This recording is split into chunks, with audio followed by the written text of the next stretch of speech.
Welcome everyone to Datu Tim and PG Ty for the FMATalk Chronicles. I'm a little off today because this is our first special night. It's a Friday night edition. Okay, I'm gonna put that there. Okay, maybe not. And this is the first of our Balintawak series. Boom, boom, boom. So there we go. And look, PG Ty is wearing one of our guest shirts, Grandmaster Tye Botting, Grandmaster. Oh, wait a minute! I just you. Oh, the latest Grandmaster. Oh my goodness! Now Roland's gonna give me crap. Grandmaster Roland will definitely give you grief on that. So, but you're wearing. Let me see here. Who is that? GM Bobby Taboada. Why do I know that name? That guy.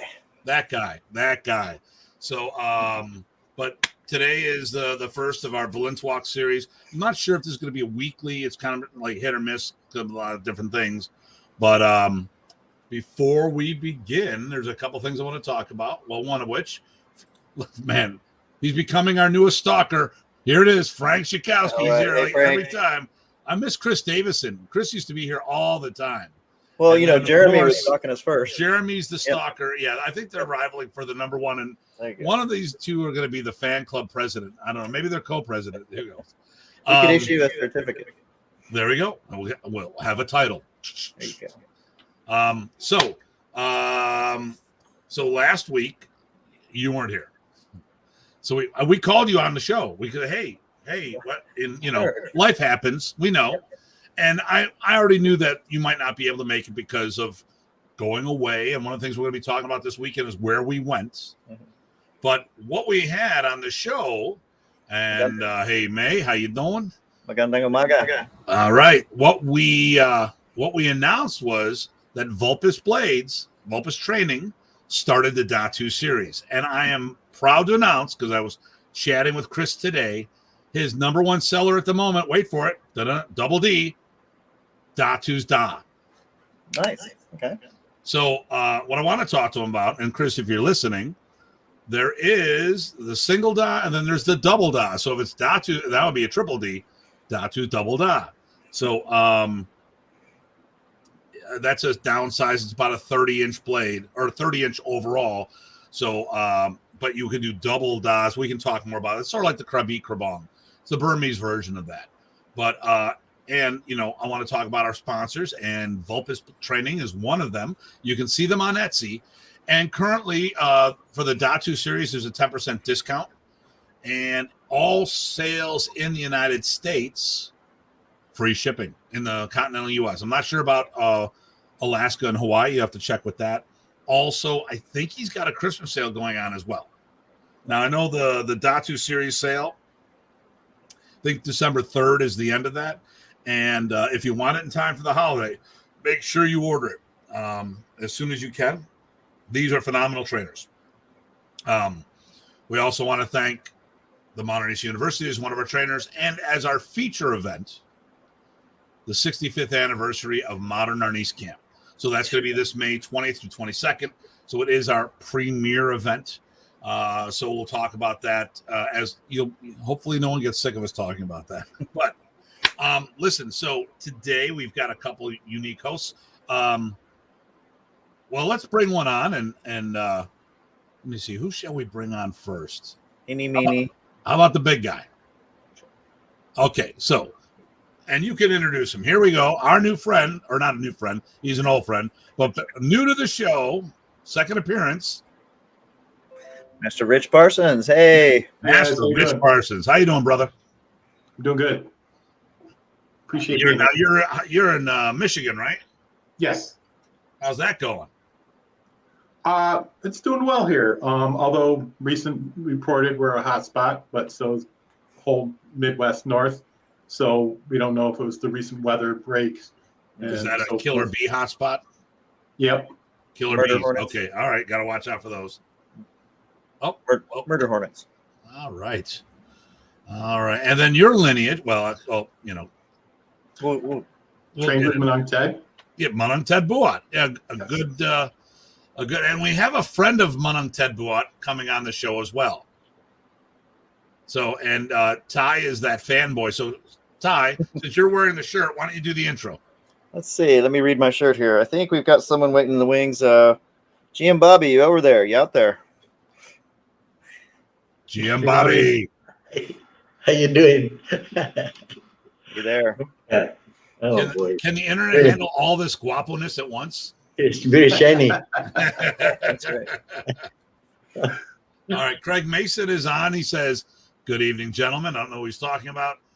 And defensive tactics system. I don't know who that is, but please, Good deal. whoever you are, I'll have to look that channel up.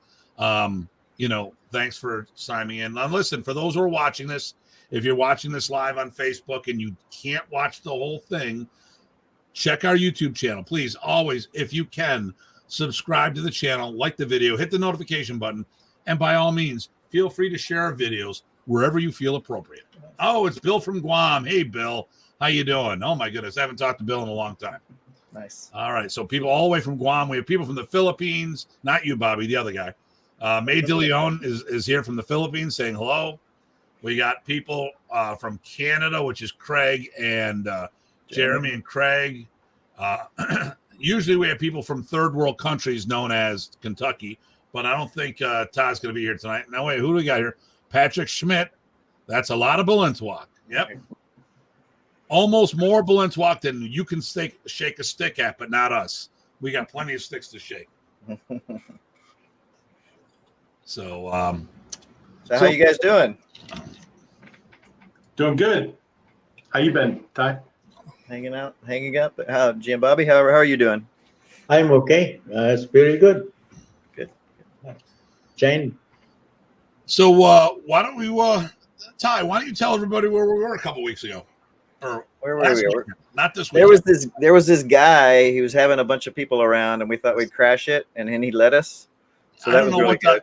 man. This guy's crazy to let you and I through the door. I know. Yeah, I can see you, possibly me, but the two of us together. Hey, John Soriano.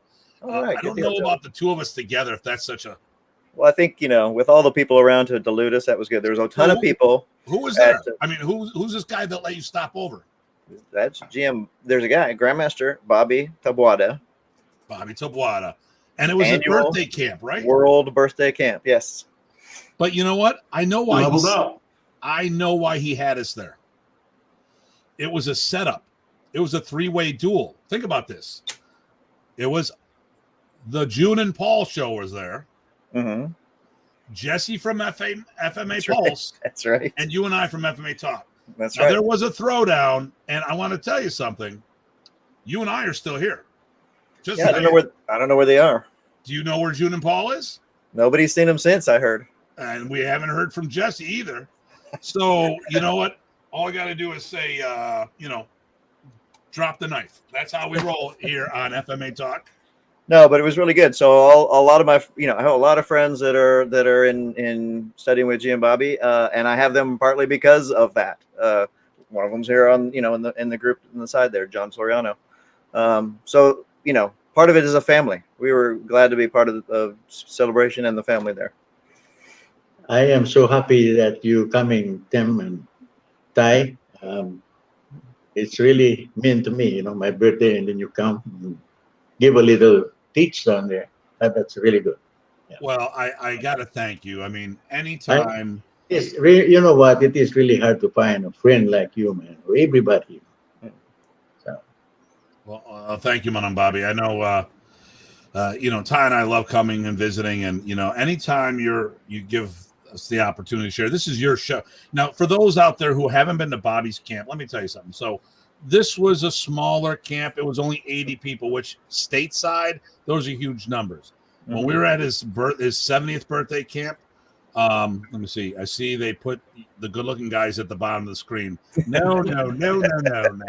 It's the top. I think it's about 112 or something. 112 for the birthday. Right. For the 70th.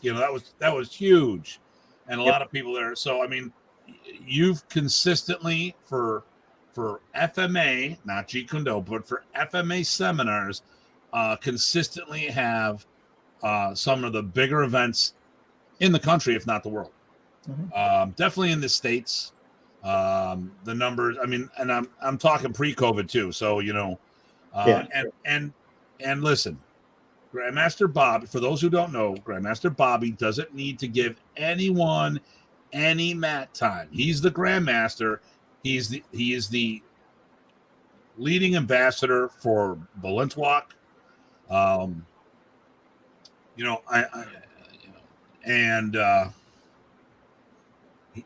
To give people like us the opportunity to teach at his event in front of his people. I mean, that shows, I mean, how caring and sharing is that, So I always, and then, and he's used a lot of us too. Like when we were at the birthday camp, he would call everybody up to get them engaged. So people say, oh, who's this guy? Who's that guy? Who's the other guy? Remy used to do that all the time, but then also to give the floor to let others teach. That's amazing. So, and he lets all of his instructors teach, because you know what? I know how important it is for a student to see their teacher up in front of everybody in the room. And Bobby does this. Bobby does this all the time with people from all different systems. Okay, and then he's our Punong in Balintawak. Yes, he is. Nice. But once again, it's thank you for the opportunity to share the stuff that in this year, what Punong Ted has shared with us, like Rich and myself, being able to share with your people as well. So, okay, I'm gonna look at some comments here. So, Ty, please. Sure. You got the comments? Okay. Yeah, I got that going on here. Oh, I think everybody can read that. No, it's a good deal. I don't know who Eagle is, but yeah, I couldn't agree more. That's I would agree too. So one of the things of getting your FQIs to share. We lost Bobby. That wasn't me. Hopefully he'll come back. But getting his FQIs to share is a good deal. Hey, PG Sam. What I'm going to do is open up Facebook on my other window, so in case he tries to. Oh, actually, what I should do is my messenger. Give me just one moment. I'm gonna. Gotcha. Yeah. Well, and so let's get to Master Rich here. So, what kind of things you've been doing? I know that you went a few years back. Was it a few years back? You went to the big gathering that GM Sambuat had. Yeah, out in Arizona, where he invited a bunch of people, Balintawak and West Coast proficiencies, and Jeet Kune Do as well. That's one I didn't get to go. Any cool highlights you can share for that? I know you got to present. I'm sure that went gangbusters. You got any cool stories, or and you covered Punong Ted's material, right? Yeah, we covered Punong Ted's material. Each of the main Balintawaks are teaching their version or style of their lineage. The one of the interesting things was when Diana Lee and Ron Balicki showed up. They were very welcoming to everybody else who has already been there and who was also teaching.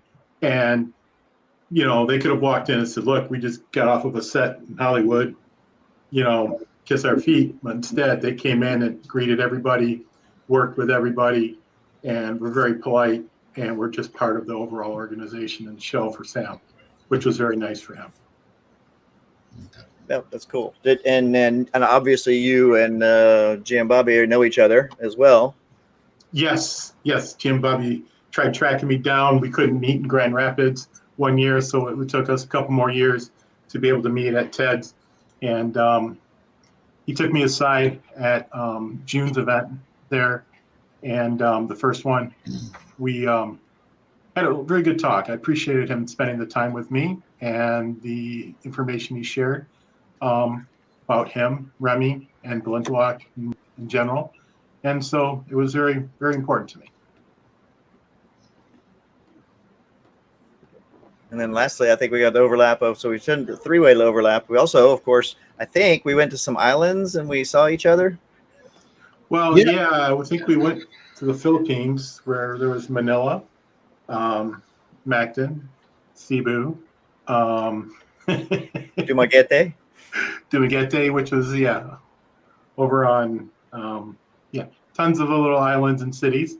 There was planes, trains, and automobiles. And the requisite Balintawak Street, of course. Of course. And Bobby was key in getting us there. Yep. And let me see here. So Terrell says, good evening, gentlemen. GM And Terrell. Craig Mason says that was a great trip. Actually, that trip to the Philippines was awesome. It was a very wonderful trip. Good That times. I mean, that was 2019, right? No, 15. 2019, I think. 2017. What? 2019.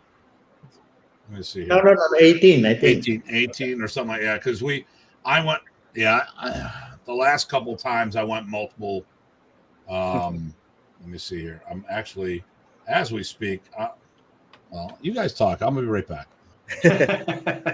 Anyway, napakagandang oras. Anyway, great times. What are you talking?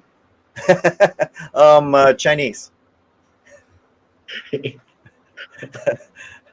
Everyone should know that if you're trying to learn Filipino, watch out because Bobby will help you more than you know. No, can hardly understand Filipino words now, man. I'm American now. You are American. Yep. Just call me Bobby Bronson now. There you go. Nice. Nice. Well, cool. While Tim's doing stuff, do you guys have anything you want to say or announce? And we'll recap at the end of the session too. But I want to make sure that people get some info. If you need to get anything out right now, it'd be a good time. Me? Yeah, you or Rick. Please. Yeah. Okay.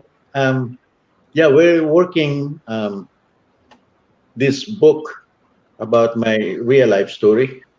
We've been doing this for 2 years already. I'm glad that it will be finished maybe next year for the second or third book. We do it. There's a three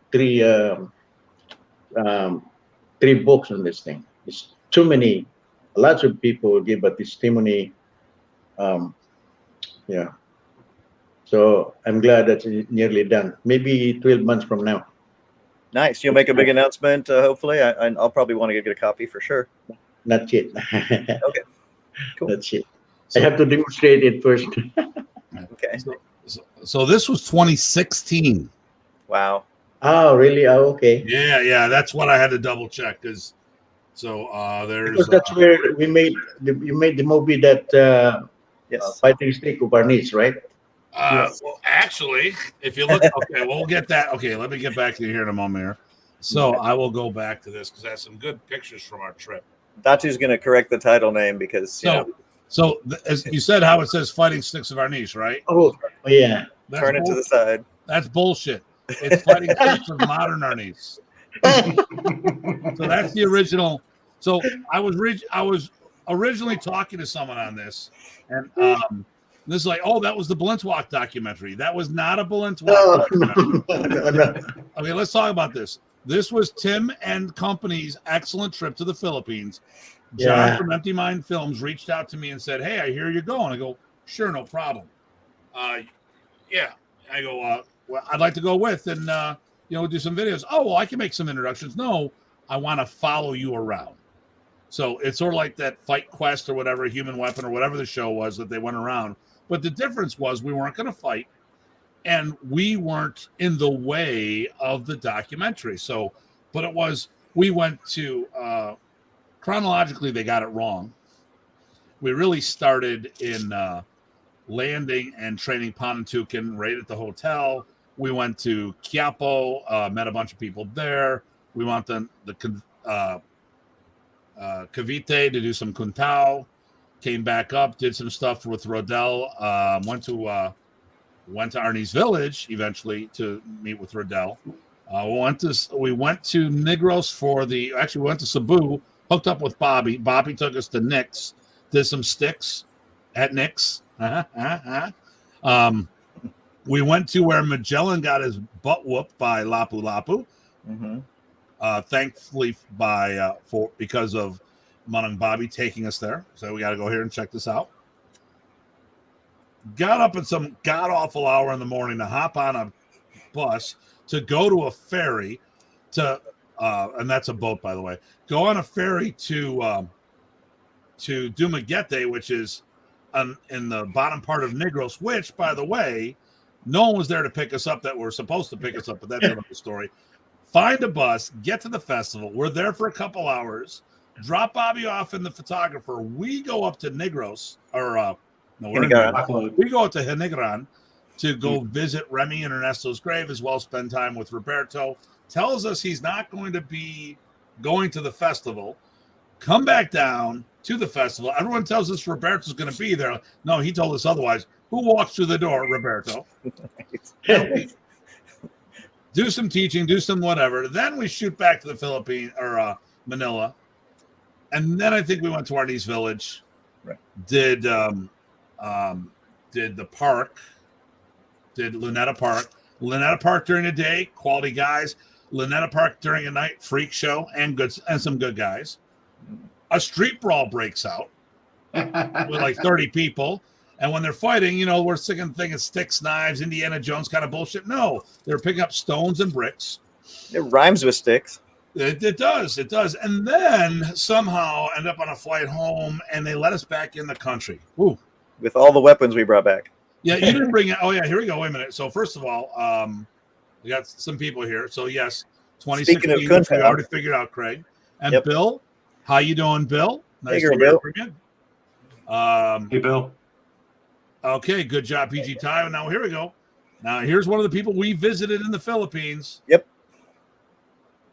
Unyo Lanata, the inheritor of Lanata Kuntao, who's a good friend of ours. Magandang umaga. You and I need to talk about some stuff for the future. All right, so greetings from the Philippines. Hello, Datu Tim, Master Ty, Master Rich, and to GM Bobby Taboada, Pugai, everyone. And then we have, wait for it, most definitely want a copy of the book. Okay, the book, yep. Right. He's already sold, I think, 10 just now. Okay, yeah, and then, by the way, if you're looking for this, you can get it on a digital download from Empty Mind Films, or you can buy the DVD, but the DVD only plays on the DVD player, I find. It's very temperamental. Well, I don't want to say it doesn't play. It's temperamental on a computer. Okay, so we go to, sounds like the typical Filipino adventure. Why, yes, it was. Mm-hmm. And then, wait a minute, here we go. Arnis Lumpia? Is that a new system? Sounds good to me. Sounds very tasty. Oh, wait a minute. And we got another good friend here. Wait for it. Boom, Brian Corey, brother. Right. Hey, Brian. And then definitely, I already have Fighting Sticks video. Okay, all right. So he wants a book.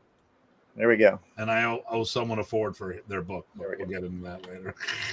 But anyway, how did we get off Balintawak? See, we're still this off Balintawak. It's the big adventure. It's a 2016 adventure. Rich, you're supposed to keep us on track. Oh, cats hurting. Balintawak cats. Squirrel. There you go. So, like I said, this is kind of this. Okay, so sometimes we have questions we write. This isn't one of those times. No. This is just, it's the first of the Balintawak series, and it's the first foursome quartet. Right. Sounds there you go. That sounds better. It's a quartet. But this one's organic. Just Balintawak friends. Balintawak buddies. Double B. Hanging out. Okay. So I want to talk about a couple things. I have some things up my craw that I want to, comments that are made, and I want to just clarify some things. I'm not going to get political any more than I normally do. But here's the thing. Okay, so listen. So we have down that way, there's Master Rich, and then below me is GM Bobby. Okay, so GM Bobby, grouping systems. Master Rich, ungrouped. I take more of a hybrid approach. I was a classmate of Master Rich's, direct student of GM or GM Manang Ted, but Brian Corey and others in Bobby's family helped me understand the grouping, so we have a common language we can speak, like a Rosetta Stone. And I've done all the groupings. I'm not all that good at them. Okay, that's why you go to the Philippines several times before. Yeah. Nice. Yep. And then what do we got here? Okay, Tim, look forward to meet and talk to you. God bless. Okay, thank you. So we have a couple different approaches. I take more of a hybrid approach with so Rich does the original ungroup, Bobby does the group. I do a little of both. My primary thing is the Praces Sarnice, the modern and Praces Sarnice, but I love my Balintawak because Modernese is heavily influenced by Balintawak. And when we were at Bobby's camp, it gave us some opportunities, some good insight. And I want to talk about that as the evening goes on. But here's the question. One question I have. Who I want to hear from both of you. I have my opinion on this. Who created Balintawak? And we'll start off with, wait for it, Bobby Taboada. Me. That's what I thought. See, that's what I thought. I thought you were the founder of Anton Bacon's Balintawak Eskrima. It's right on the shirt. I mean, There it is. You've got the shirt. So the founder of Balintawak is Bobby Taboada. Taboada. Okay. Now, I learned that from maybe fourth generation, like Chupilo Villas, third or fourth generation, and Attorney Villasen, also Tinong Ibanez, and Chong Bacon. Okay. But what we do there is we're gonna train a lot inside. Then when we get good at it, then they pass us to the next instructor like Attorney Villasen. You go there, you check, and then after that, then sometimes they will come like Tinong Ibanez to our school. Then they train us. Then after that, once you're good, then now you're ready for Ansong Bakon. All right, so that's what we do. Okay. And I don't really know about the original or something like that, because my history now is when I started, my real life story, when I started Balintawak. All right, because that is what I love so much, my grandmaster, my maestro. Right. Well, forget about that grandmaster at the moment because there's no grandmaster before. We only called him maestro or guru, teacher. I don't heard any grandmaster before except chess game, like Grandmaster Fitzgerald or Grandmaster Tori for the chess game, and never heard about Balintawak Grandmaster or any kind of Grandmaster. So that's what I grew up. This was late 1960s. So, but I trained a little bit from my father also. We called it Indangan system, which is I don't really like because it's always fighting, and then they fight at night with just the moon shine like that because we don't have any electricity. It's just underneath the underneath the trees down there. So I learned from my father, and well, from that, then when I really like boxing, so I start boxing, and then a little bit of that, and I go to the ring for like 3 rounds. It's not much. Maybe I have 2-3 fights, and the price before is just like 60 pesos. No, 30 pesos with 3 rounds. wow. And then 30 pesos, how much? That maybe 10, 20 cents or something like that. And I go for 4th round one time and I get bigger, like 60 pesos. So that's it, my journey there. But after that, thinking about there is a karate arrived at Shutokan karate.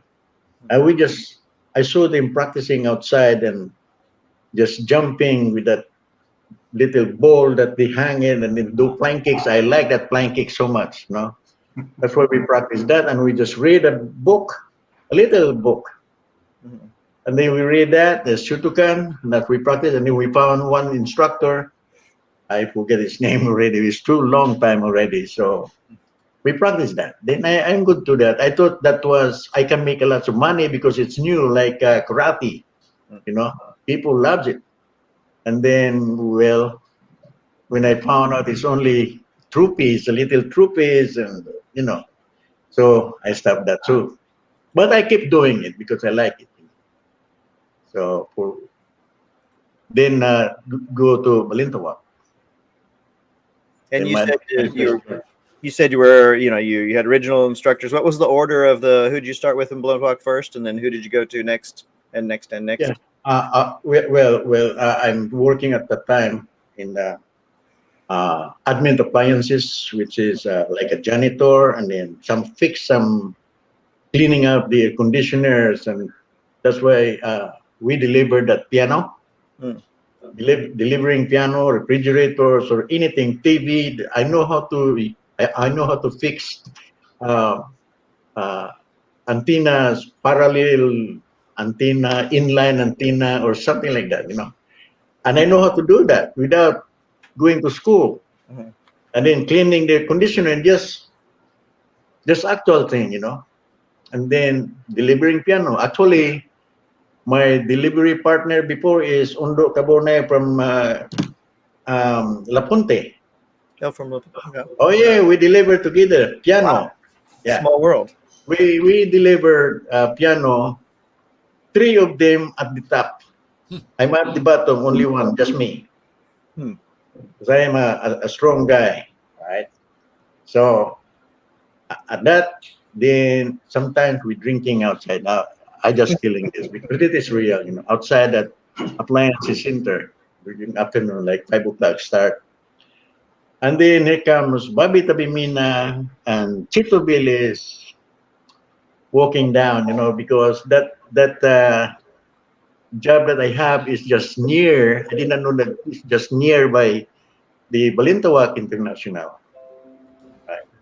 So we always doing like this because we know that they're stick fighters, you know. So they know also that I'm a boxer. Then they stop by. We call them. Okay, we give them. This is after the school, Bobby Tabimina school, right? Then we give them, offer them the drinks. Drink a little bit, drink like that. Then I asked Bobby, I said, what is Balintawak? Like that. Oh, stick fighting. And he likes to demonstrate straight away, you know. Okay. So then he demonstrate. And they don't have any sticks, so they just get the little pin. Him and Chito Villas. Because there's no stick. They just play with the, you know, pick a little things, you know, and God, I like it because it's just like boxing. Boom, boom, like that. So I said, I want to learn that. So that is why Bobby Tabimina is the one really who make me encouraged to go to Balintawak. Then I go to Balintawak. I I was also uh, like out of the job already because it's bankrupt or something. Hmm. And I go there and stay at their place, a village place. So they teach me 1 to 12 for how many weeks and weeks? 1 to 12, 1 to 12 basic strikes. Always, you know. And somebody stand up there, new also, older than me anyway. They stand up there and teach me how to, where is deliver, one here, 2, 3, 4, 5, 6, like that, you know. So I learned that. And then after that, the 12 depends on counter. In control. Everything is in control. Up to, until you get faster and faster, but all control. I don't even know how to fight because it's all control. Stop and stop, stop and stop. How can you learn that? Mhm. I like sparring, Mhm. but you see, when you do some sparring, we get sneaky around there, and then mostly the wife of Mr. Billis will show that sparring. Oh boy, we're gonna be in trouble because she's the top woman. Even Billis cannot put her up. Yeah, that's real. Mhm. And the only favorite of that Mrs. Billis is Zach Taco. Mm. That is, they're good friends, Mrs. Billis. Okay. So anyway, So I trained there, and then I look at these other people doing the grouping system. I said, I'm already 8 months there. I really like to learn that grouping system, but they don't let me, they don't teach me grouping system because I am very show off. Because I like showing off. Okay. Why I did show up at the time? Because while they're practicing, I really like to learn that grouping, but they don't teach me. Then I have to show my karate. High kick, pow, pow, high kick there, high kick there, punching in the trees, tada, like that. Just to show them, to let them impress me. So Billy's come up to me and said, what is that? And then I said, oh, that's Shotokan karate. And he said, how do you block if I punch you this in boxing function? Then I do my karate. I do the blocking like this, and then cha, and then give a high kick, like that.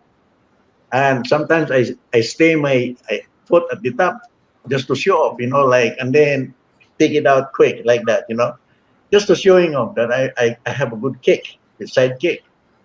And then I end up, he keeps doing that to me, and end up I was in the pigsty, bleeding and everything like that. I said, what did you do to me? And he said, phew. I said, and then I behaved myself after that. I just stay there, and and then one time, like 8 months, there was a YMCA invited Mr. Billis to demonstrate, because Billy is one of the board of directors of the YMCA.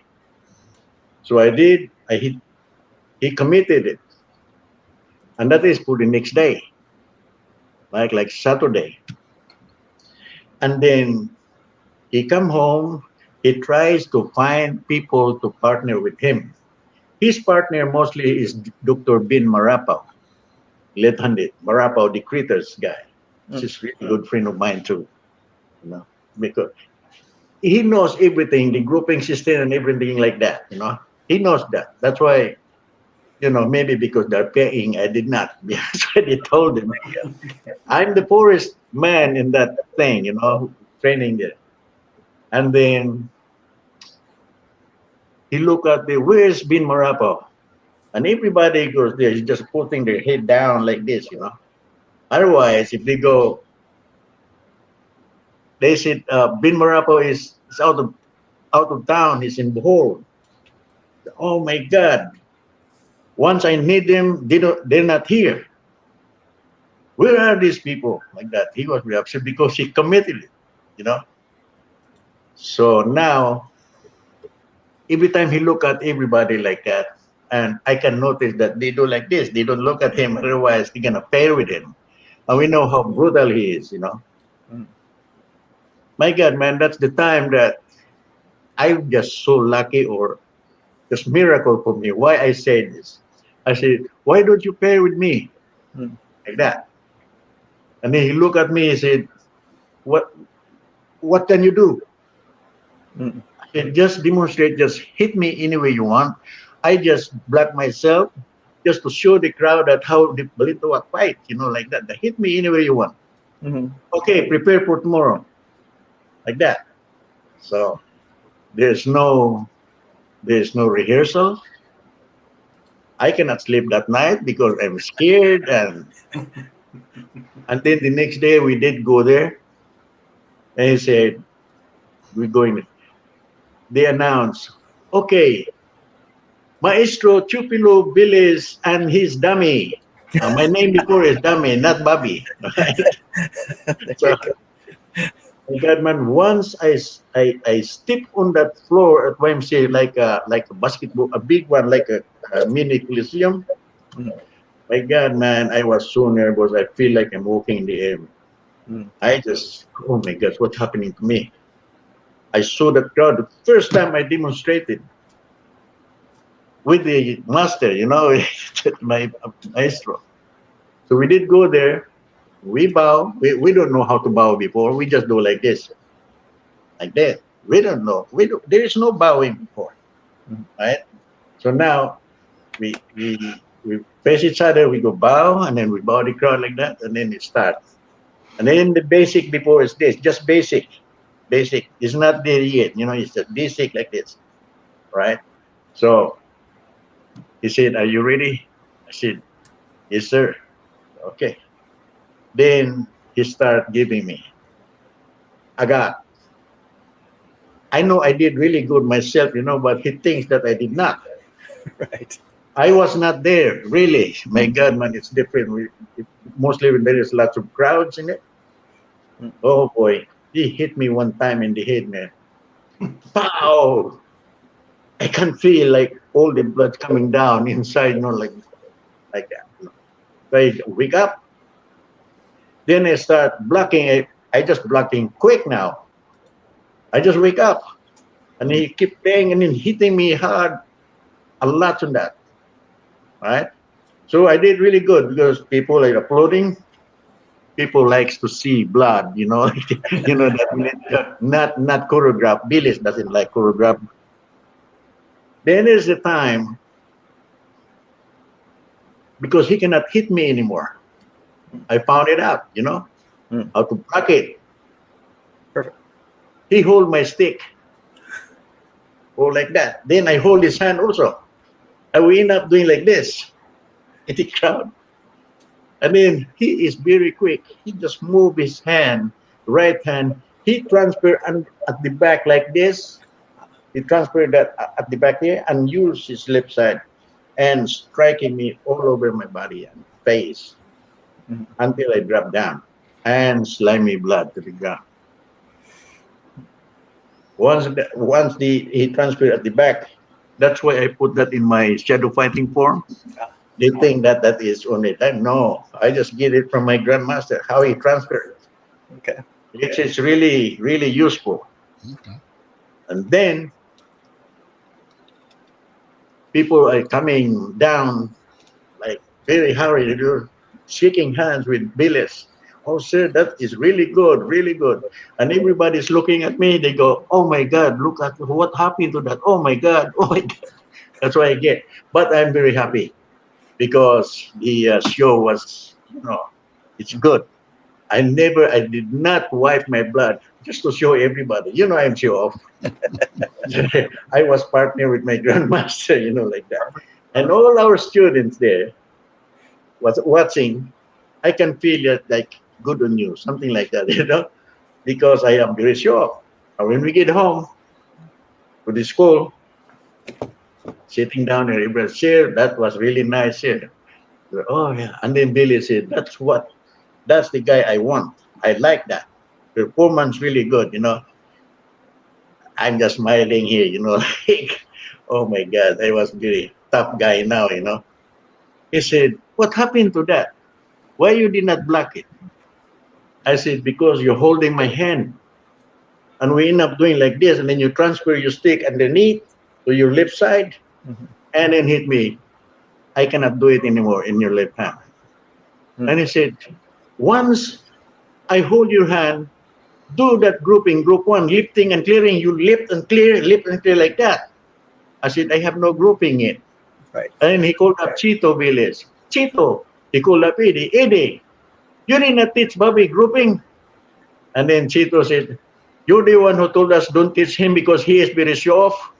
And then Billy said, oh, did I? Then he go like this, oh, did I? And then that's the time. He said, come here.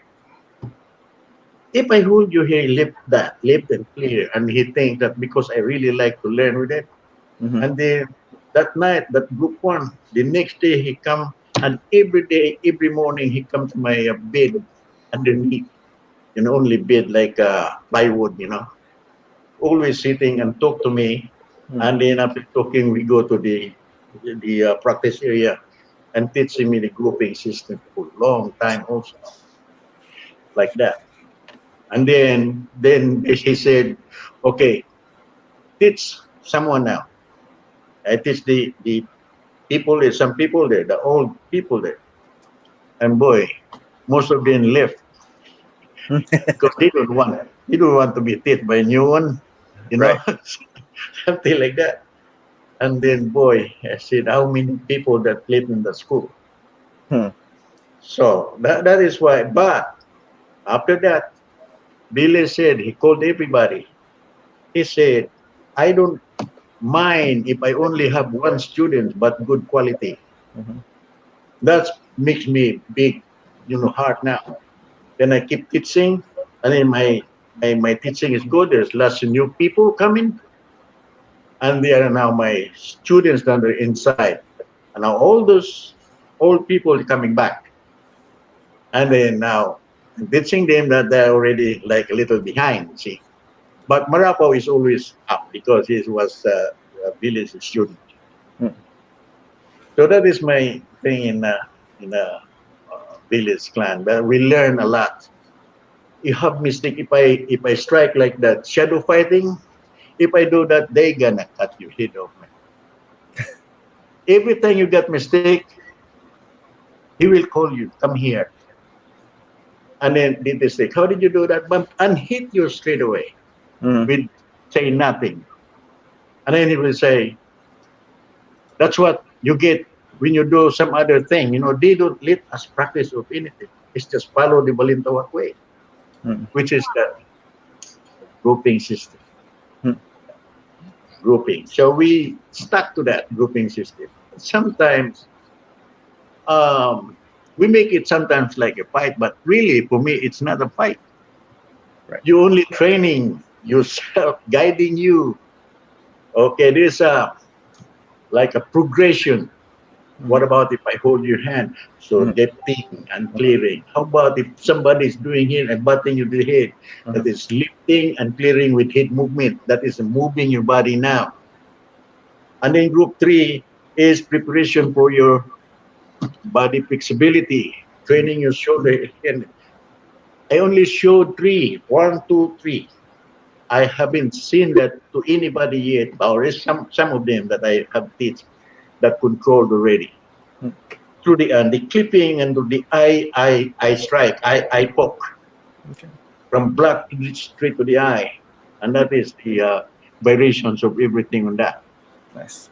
And then after that progression, once you learn that, then the preparation for your speed and reflex. Mhm. Now that's the time I started hitting you a little bit to make you move quick. And now the grandmaster is the one who work with you how to make you move quick, Mhm.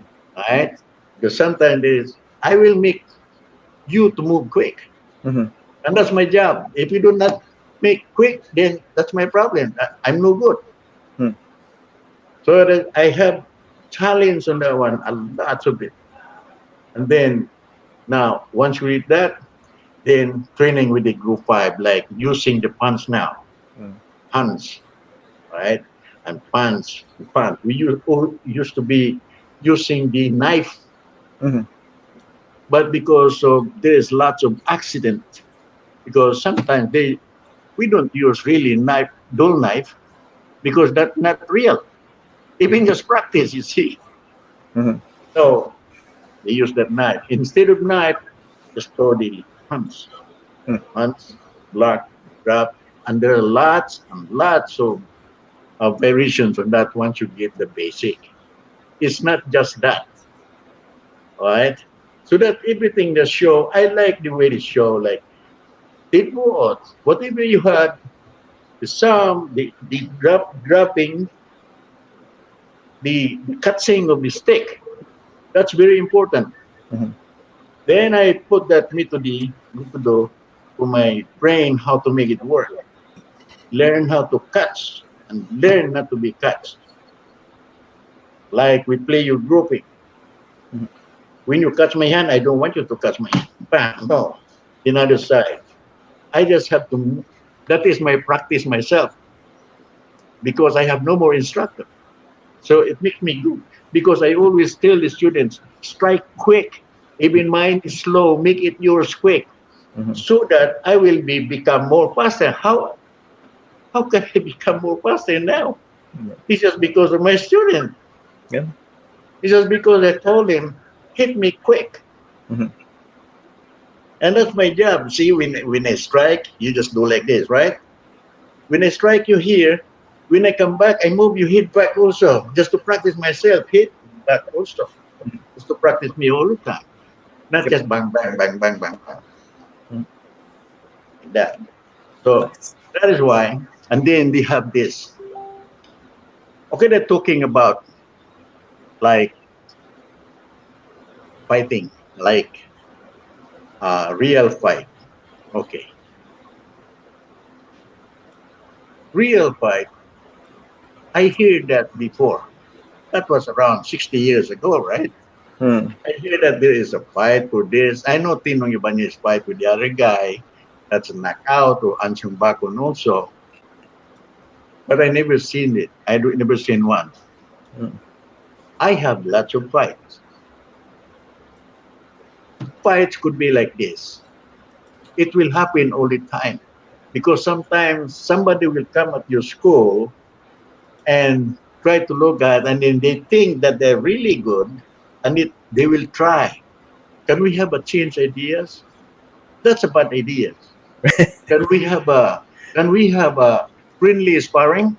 Right. That's very bad also because it will always end up with real fight. Right. Because we don't want my students to hit me because I have egos. Because at my school, I have to fight you back. It will end up real fight. Right. Here in America, it will work because very sportsmanship, Hmm. American sportsmanship. Back home is not. Hmm. Right? Hmm. I just want everybody to understand that. Now, fighting. Somebody said that I wrote in the book, like in, some book that I have 35. Maybe it messed up. Maybe my English before is no good while they interview me. Well, it's not even 35 fights. I have 500 fights. Mhm. Do you believe that? That's including my ex-wife. A lot. It could be a real fight, because that's the most important. Fight, it always end up like that. Okay? One, fight. Believe me, he always said, believe me also. He said, believe me. My first knockout from Balintawak is my own father, Right. Indangan system. Because Bilyas is always telling me, you have courage that works. How good you are in Balintawak, if you have no courage, you still lose. Mm-hmm. That I carry that all the time. Mm-hmm. Don't trust anybody. Best friend, best enemy. That's what he told me. So I Mm-hmm. carry that. Only when it comes to fighting with sticks, something like that. Mm-hmm. And then when I go home, my father's practicing there with his friends, and he asked me, "Oh, my son is Balintawak already. Come here. Can I see you Balintawak?" No, no, no, no, no. I have a friend with me, one of my students. Mm-hmm. Oh no, no, I still coward until now. Boxing before you don't want. Oh, I mean, practicing before you don't want because you're scared. You still coward until now. Okay, one time only, back hit to the head straight away, knockout. Oh, like so I doubt about it. So why I did that? Mm-hmm. Why I did that? I was very mad myself at that time. Mm-hmm. We did not talk until I did go to New Zealand in 1979 in the boat. He come up because I did not tell them that I go anywhere. Mm-hmm. So now we have a good now. But he's dead already. So anyway, fighting in the street, it will always happen. I tell you this, right? I go to prison. I punch the captain of the police. I don't. I always remember what is my violation. Violation order 512, direct assault. You know what? One of friend of the Villasen's major, the warden of the prison is the one who put me out. a friendly thing, you know. So, but I was nearly go to long time on that, very so. So I have that, and somebody, because I don't want to tell anybody who did I fight before. I got lots of fights. Even Bobby Taboada fight somebody. The one he fights, I fought also. Knock out in front. Baby buddy. Okay. The thing here, it's too many fights. Mostly with me and Nick together, you know, the gangs before like that. We'll always fight. Right. We work in both. I work in the pier, which is where all these uh, people from no work from came from prison. They work there because they cannot go to the city. Right. That's where I work. I was a gangwayman. I got lots of fight in that, but I do not tell anybody because there's no more witness. Right. I want to be witness. One fight that I have there with lots of people attacking me, but I did not because the one who witnessed me is already dead. Rolando Mata, his name, it we witness. So, but just keep, you know, tournaments. We don't do any sparring in the school. Why? It's gonna be very bloody. That's why they keep us nice people there, you know. But sometimes it happens all the time when somebody comes. If we don't know if some you are different style, you know. Back home we always, you know, don't go to that. Bobby, I think you're cutting out there. I Okay. think you are cutting out. I will say they are not good, and then also them, they will say they are not good, but they don't fight.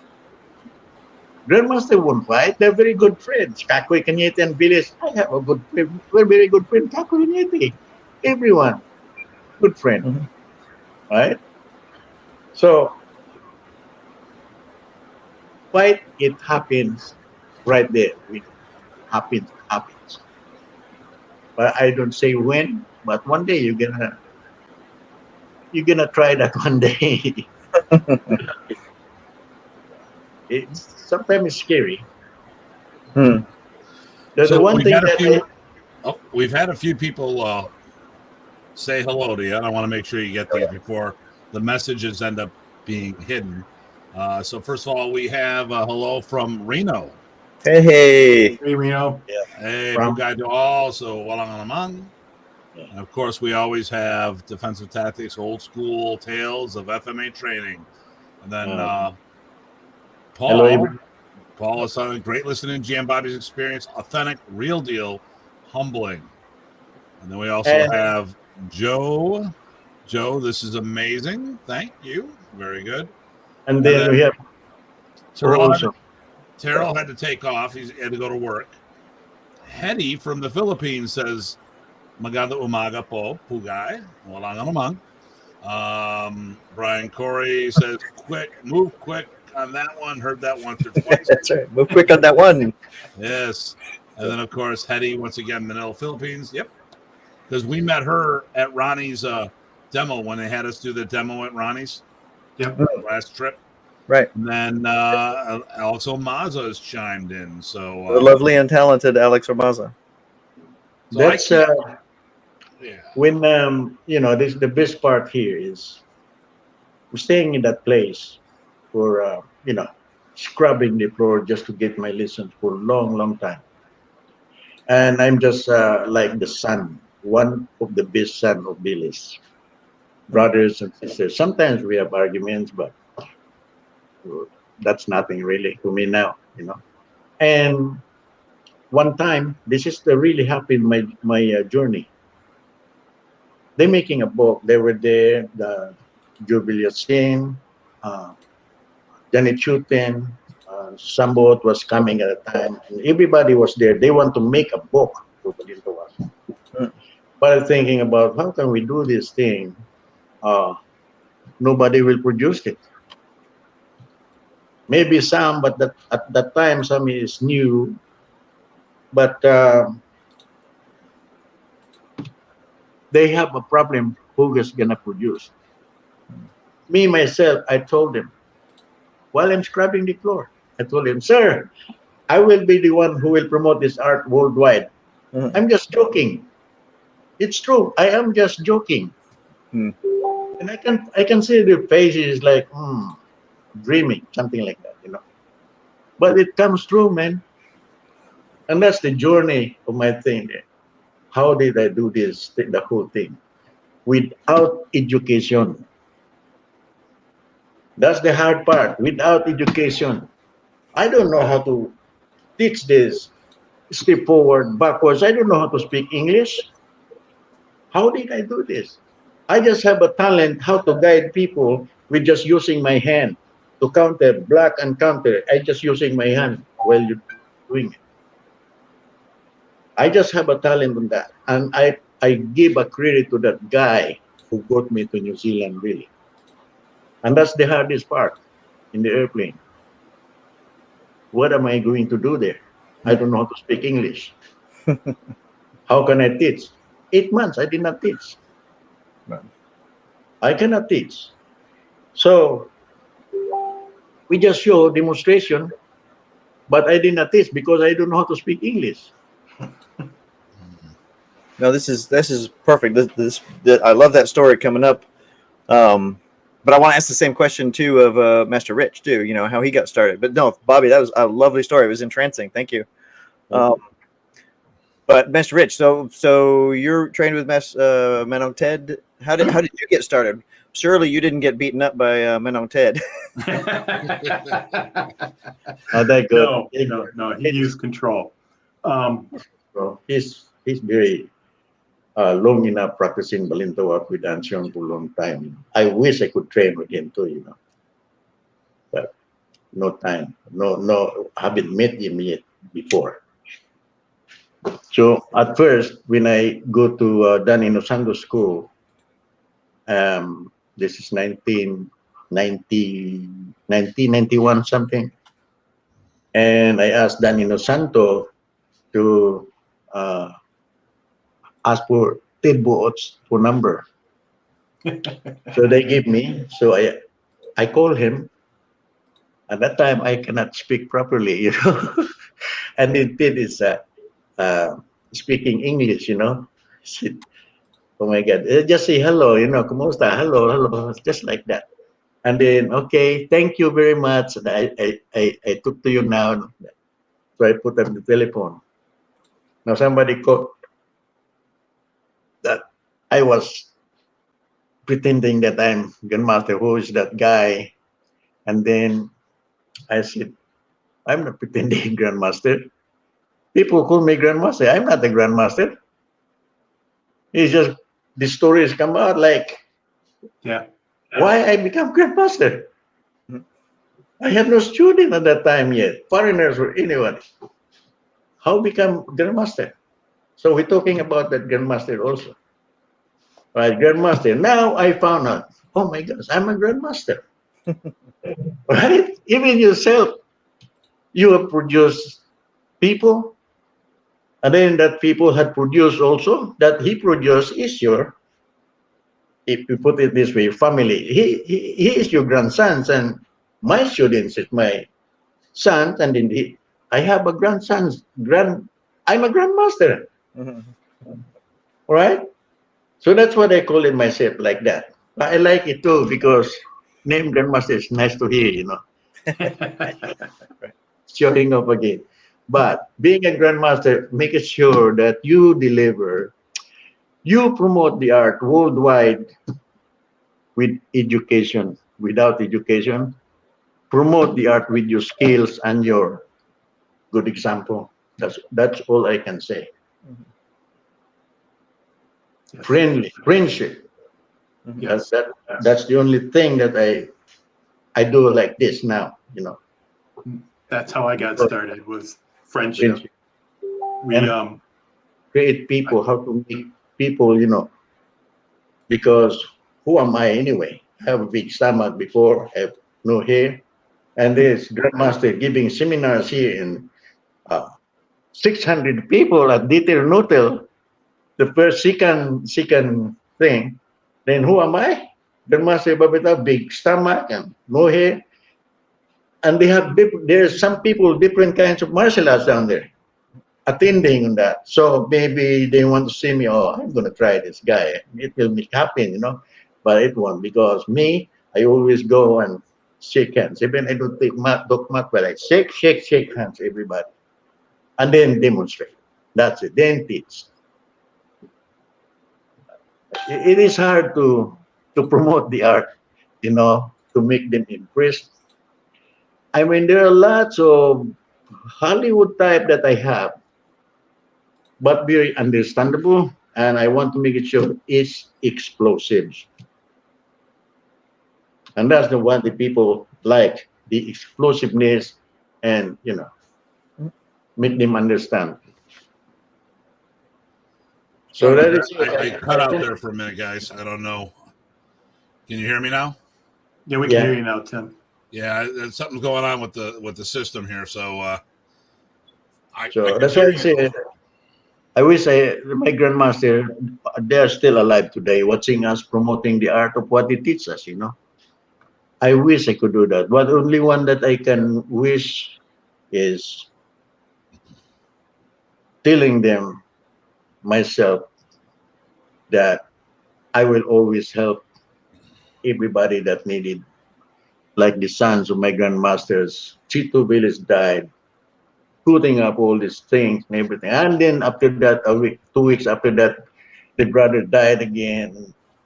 And then some other people died. Oh my God, man! They think that I'm rich, and they think I am giving some people for drugs or terrorists or something like that. Why I send this money all the time, So I have to try my best. And there's some people helping also, like Eugene Impangi and Jim Marcasilla. They help. Told them to help. So what else do you want to know? Well, Ty had a question for Rich, I think it was. Yeah, just want to. So you said you got started with friendship, just so we make sure we get around the table here. Yeah. So in the Flint group, Master James Power. It's really hard to see, but he started first with Punong Ted after training with Rocky for a year, because Punong Ted sent him to him because he didn't have any open spots. And then next in was Ian Kershaw. So he got a spot in. Then Mike Power was able to get a spot in. We were all training up in Flint, and then I was able to join soon after that. And then once I started, it was always at least once a week. You had to take the occasional week off for vacation, but on average, it was between 48 and 50 weeks a year. I'd see him at least once or twice a week. We trained, well, at least I trained 2 nights a week with our club in Flint. And then I'd also train with others at least one other night through the week to try to gain as much play time with everybody. Mm-hmm. So when I started, Punong Ted said, I know you've been training Modern East for a while. I'm going to teach you my way. And I said, no problem. So everything he asked me to do, I did it his way. Asked intelligent questions, got very intelligent responses, and with also usually a very nice demonstration on why. And then, we moved on, and I kept training for as much as I could. Keep doing it.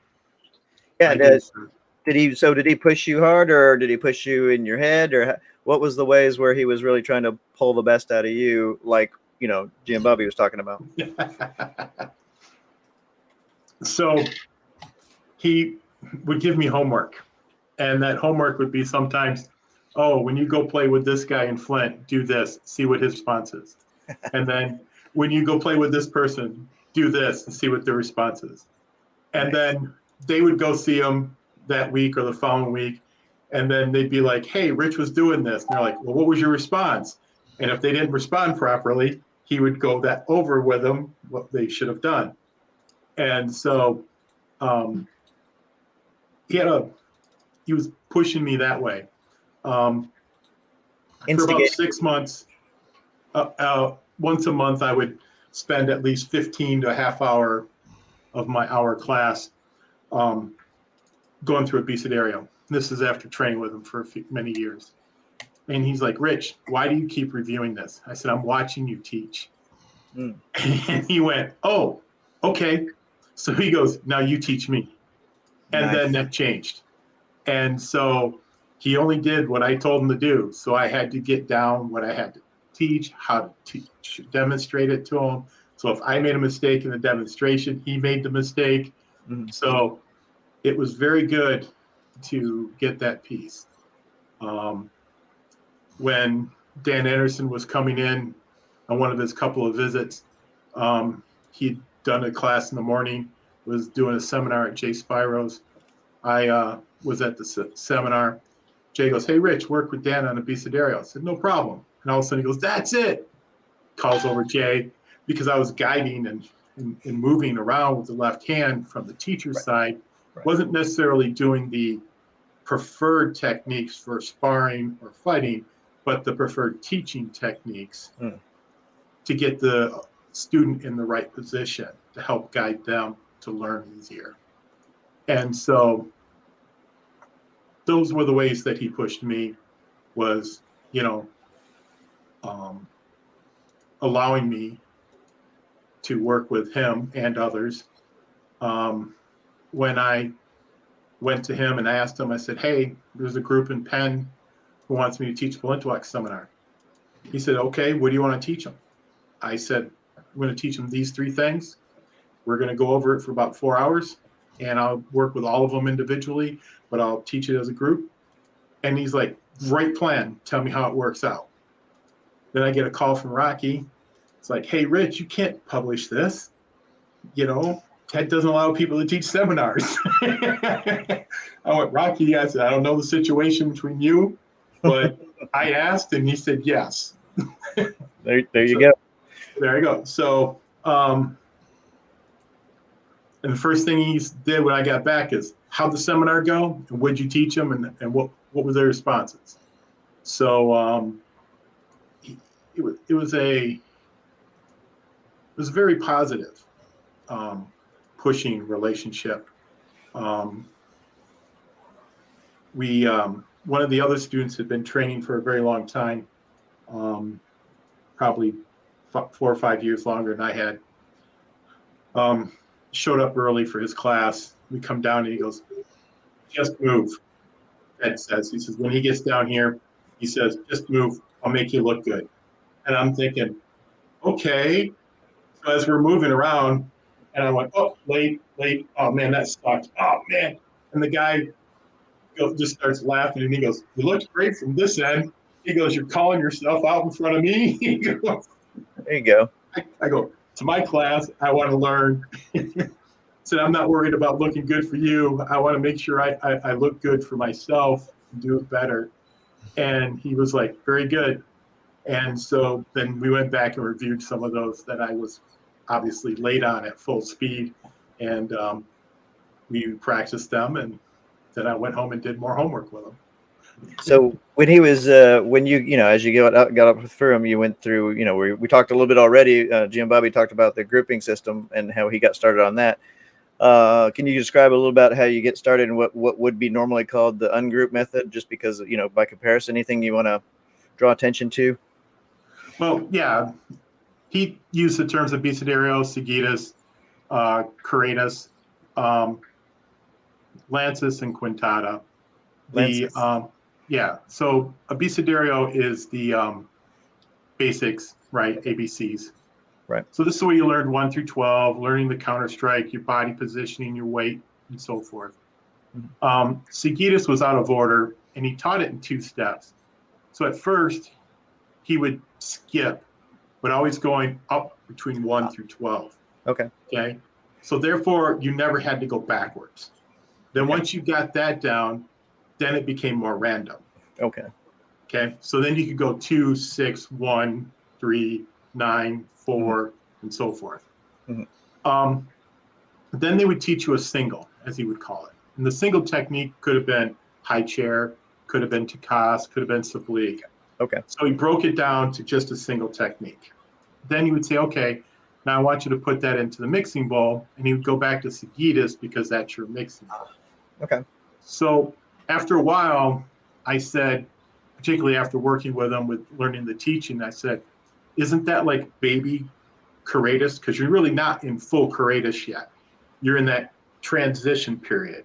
You're learning to walk and stumble and crawl before you can fully walk. And he goes, exactly. He goes, I like that term. I said, okay. I said, do you mind if I use that? He's like, no, because you're using it as a definition in between those two stages. And he says it really does help. Lances was just a part of the Karatus, the mixing bowl, because that's just your baiting. So like if I go ahead and swing high, you block, I check, go for your knee. So I'm getting you to go low so I can come back high, right? Okay. So that's one move ahead. Quintada is I'm going to move 3, 4, 5 moves ahead, trying to get you to where I can get to my particular lock, my particular strike that I'm looking for. So I'm going to walk you through a sequence. All of that's still within the Karatus mindset of the mixing. It's just different philosophies or different levels of understanding within that period.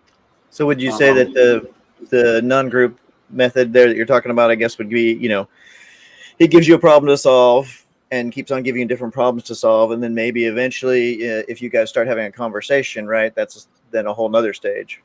Correct. And so where you're preferred in the Sagitas, when you move further through your Karatus techniques, those become your backups. Then after a while, you don't use those basics. You're using other techniques, other timing, other positions where you didn't take a full step, you just leaned and moved. And so doing those, because your timing was better, circles were tighter, your positionings were tighter, that gave you more openings for reactions and responses to your opponent. So that allowed you to improve. So sometimes you'd go back and say, why did we learn those early techniques? Why didn't we just learn the more advanced techniques? And you go, but by learning those early techniques, they fit your timing and they taught you basic fundamentals such as your body leans, your weight positioning and shifting in a very open mindset where your opponent was only moving one arm at a time, whereas later in Karatus, they're moving both just like you are. So it gives you a time to not be overwhelmed and to learn the basics and the concepts. Cool. I guess we're progressing in time real fast. I want to make sure. No, that's perfect. Thank you, Rich. I should probably ask the same question of Datu Tim. Yes, please. All right. So how the heck did you get in there? And then, I'm just the outsider. So you can tell me, Datu Tim, how you got started with, I guess, Manong Ted as well. Well, to be honest, so the first official exposure to Balintawak was Bobby Taboada. There you go. He did a remember the Big 3 seminar you did for Erwin Manong Bobby? It was like 91, 92. Yeah. I was there. So it was supposed to be a Big 4. So it was supposed to be Remy, Wally, George. Well, actually, it would be the Big 5 because it was never the Big 3 because it was always George and Kim Dillman together, which is now Kim Foreman. But it was supposed to be Remy, Wally, the Dillmans, and Bobby. The Dillmans had mechanical problems, so Mark Klein filled in, which at the time was the best DKI seminar I have ever attended. So, and then what happened was Bobby did a demo there. Or Bobby taught, and then he did a demo. Now, Bobby taught, did a great show. Then he did the demo. You mean Bobby was showing off? Bobby was showing off, and this is why I'm still pissed off at Bobby, although I love him. Tim, Remy goes, Tim, he goes, you're going to do this, you're going to do this, and Tim, you will do the forms, and you will do this and that and the other thing. Okay. And so Bobby comes out, does his thing. Remy looks at me and says, "Fuck the forms." So he proceeds to go into overdrive. Of course. And then he goes to grab one guy, goes, I will use you. And this kid couldn't do anything. I already knew it was coming. So I started walking towards Remy out of the blue. And all of a sudden, Remy goes, "Dim," and I'm like, right. Oh, and then he proceeds to whoop up on me for the next 5 minutes. And I had to count all my fingers because I thought he ripped them off. Popped me in the head, threw me down, boom. So my introduction to Balintawak was Remy beating the crap out of me because Bobby did a phenomenal demo. Perfect. Okay. I wonder if G and Bobby and I, I think, I didn't have a camera with me. I didn't get a photo, but we met. I said hello. Then fast forward, Remy and other things were happening, but ultimately Remy was the one that officially opened that door. And so Remy Remy said, if you want to learn real stick fighting, work with Ted Bua. And I'm like, I thought this was real stick fighting, at least the way I felt it. And I was fighting other groups. So I was doing well with that, but the thing here was I wanted to get involved with Balintawak because I knew it was the last art Remy trained before forming modern. So for me, this is about looking at my roots, which is why I do Kun Tao and Sikran and other arts, because Remy told me this is part of what Remy did. So Manang Ted took me in. I said, well, initially I'm looking for more of the Balintawak concepts because I'm looking at the roots. He goes, I cannot teach you concepts. I can teach you the art. I'm like, well, it's all good. And it was a little different because I was Datu Tim when I started with Bobby. So, with Manang Ted. I wasn't new or newer. So I had 15 years of Filipino martial arts experience coming through the door. And it was more mentally than physically challenging. The hard part physically was it was a different body accent. And I see in each branch of Balintawak, because Bobby has one way of moving, and then and Bobby's opened the door for us so many times. For those who are watching, and let me pull this in because you don't have the ability to do this. So Bamba says, oh, wow. Hello, GM Bobby. You did very well in 2004 at the FMA Festival in Dortmund. I'm glad you have had the 8th festival in 2016. Watching from IMA Philippines. And then Alex Quintada equals FMHS. Exactly. There you go. Yes, sir. And then Alex Amaza. Mark Klein was my first instructor. Yep. Mark, interesting cat. So, but Bobby did a really great service for us on our last trip, which I think was 2009. Not only did he look out after us, but he also gave us opportunities to train with Nick Elazar and Drago Maranga. Now, Maranga was not Drago, but his father was one of Remy's teachers. And the nice thing about this, watching Bobby, watching Drago, watching Reno, who's come out to our events, watching GM Nick, they all have their own fingerprints on what we do. They all move. You can see the similarity. You can see the core, the roots. But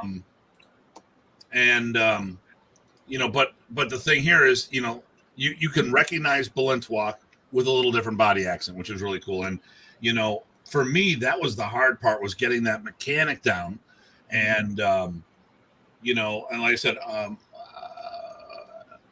I started teaching it right away. Well, I was the long distance student. I was the only.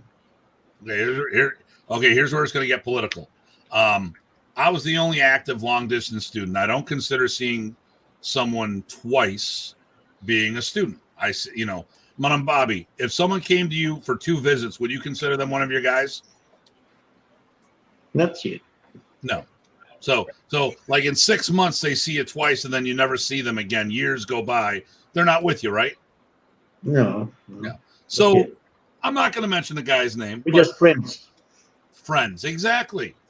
And they may have picked up a couple things, but to have that student-teacher relationship, you need more. And to be considered an active player in an art, you need more than 6 to 8 hours of training.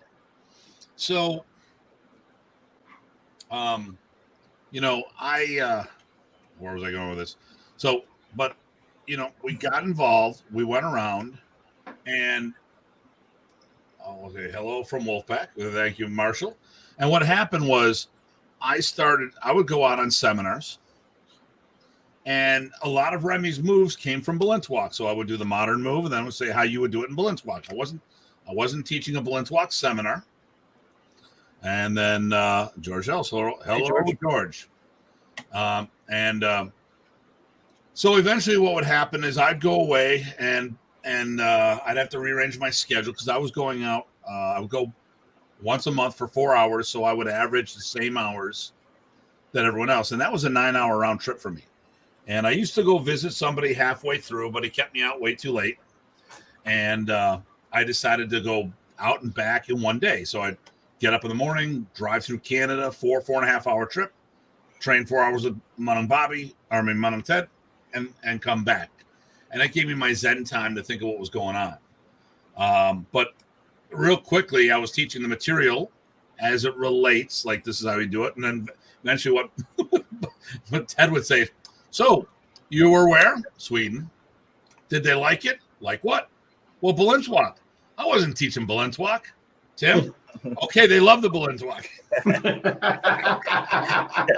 He never told me not to do it, Then he told me stories about bowling with grenades, but I don't want to get into that. Yeah. Well, before maybe we shouldn't get into that. But I do have a question for you. Maybe G and Bobby or anybody else who knows. I've always always curious about how and who. It's a 2-part question. How and who created the grouping methods, and then let me follow up after you answer that real fast. Yeah, the one who made that grouping system is Attorney Villasen. That's what I thought. They might be very relative to this guy. Yeah, Bear's father. Yeah. That's right. I talked to him. Okay, that's exactly what he said. I just like to hear. Bill Villasen, he practiced with us. Yep. Not much there because there's no drinking down there. It's only here. There you go. So anyway, Bear is a very good friend of mine for a long time. He is. I know Bear very well. Yep. I know how bad is he. So, anyway, the grouping system. Attorney Villasen. Okay. Where we get the whole that he teaches because he always there every night in our school. Because again, that's where the barcadas, And really one day before, when we are drinking, Villasen is arriving, we go at the back because we're scared that he's going to be upset because we're drinking. I'm the one who made that drink inside. Okay. Tossing money. Half of this is for the Tanduay rum and coke, and half of it, if Ansyong is there, that half is for Ansyong. Right? So we go at the back, and then Villasen come up. I saw those people here. Where are they? Oh, they're at the back. And then he goes at the back. He said, oh, you're here. You're drinking here. Oh, my God. Villasen is here. So, give me one. Oh, you drink also. So wait. Now you're making it sound like the grouping method is a drinking game. Drinking is part of our medicine. There you go. Right. Isn't that what the lifting and clearing is? Drinking game? There you go. Lift and then clear. So yeah, Villasen and Billis is the one who made that thing because there's too much accident. Excellent. And then You know what, guys? You're all there. How lucky you are with training with Ted Board, Remy Princess. Well, thank Yes. you. I never had them before. Hmm. I wish I could have. Don't worry about the grouping system because you already had that. Right. Well, that was my Everything, part. everything is there, except they just made up to make it more understandable. Because before, Yeah. they just go like this. When you go to the basic or Sigidas or Abecedario, then in up to how do you block if I strike you this way? And I'm going here, then I'm doing this one. I subbreak here, Right. like that. Right. Well, actually, that gets into my second question, which was It's always going to fight. right. Hey, how do you do this? This way. Again, friendly but all Balintawak, right? Right. And then everybody is all there, all right? Everything came from Ansyong Bakon. Yes. Right? I don't know the Sabidra before, Right. which is they all were there training, Right. the original. Now they make something there, but Ansyong put into the Balintawak Strait. Right. All right? That's why they call Balintawak. Right. They don't call before, what are you training? Oh, we're training Balintawak Street. It's not the style, Right. it's the street. Right. Balintawak Street. It's the Self-Defense Oh. Club on Balintawak Street. Yeah. That's right. That is it. Good That job, is Brian. That is why I search myself. Like, there is a meaning of Balintawak. What is really Balintawak? Mhm. When I search it in the history, in the school, they said there's a Balintawak there, the history, like the eagle's nest or the cry for freedom, Right. right? The heroes for the cry for freedom. So I carry that, right? The Quintada, people, believe me, is not turning down everybody. Quintada is already there before, Mhm. but we don't get it. They did not teach us much. Hmm. The one who teaches us much is the father of Rodrigo Maranga. Ah, right. Mateo. Yeah, that's a Quintada, right? I remember that all the time. Quintada, Quintada. When I get to America, now I understand what is Quintada. Ah. I never know what is Quintada before, Okay. right? So when Rick give me making us we make a logo, and what is we put in here? I said put Quintada. So Rick Mitchell and I is the one who's doing that Quintada, but I made it into CUE. Like Spanish. Otherwise, I don't want to steal Maranga because that is really his. But I never trained with Maranga. Hmm. Right? Yeah, I know. Yeah, I know So- Remy did. Yeah.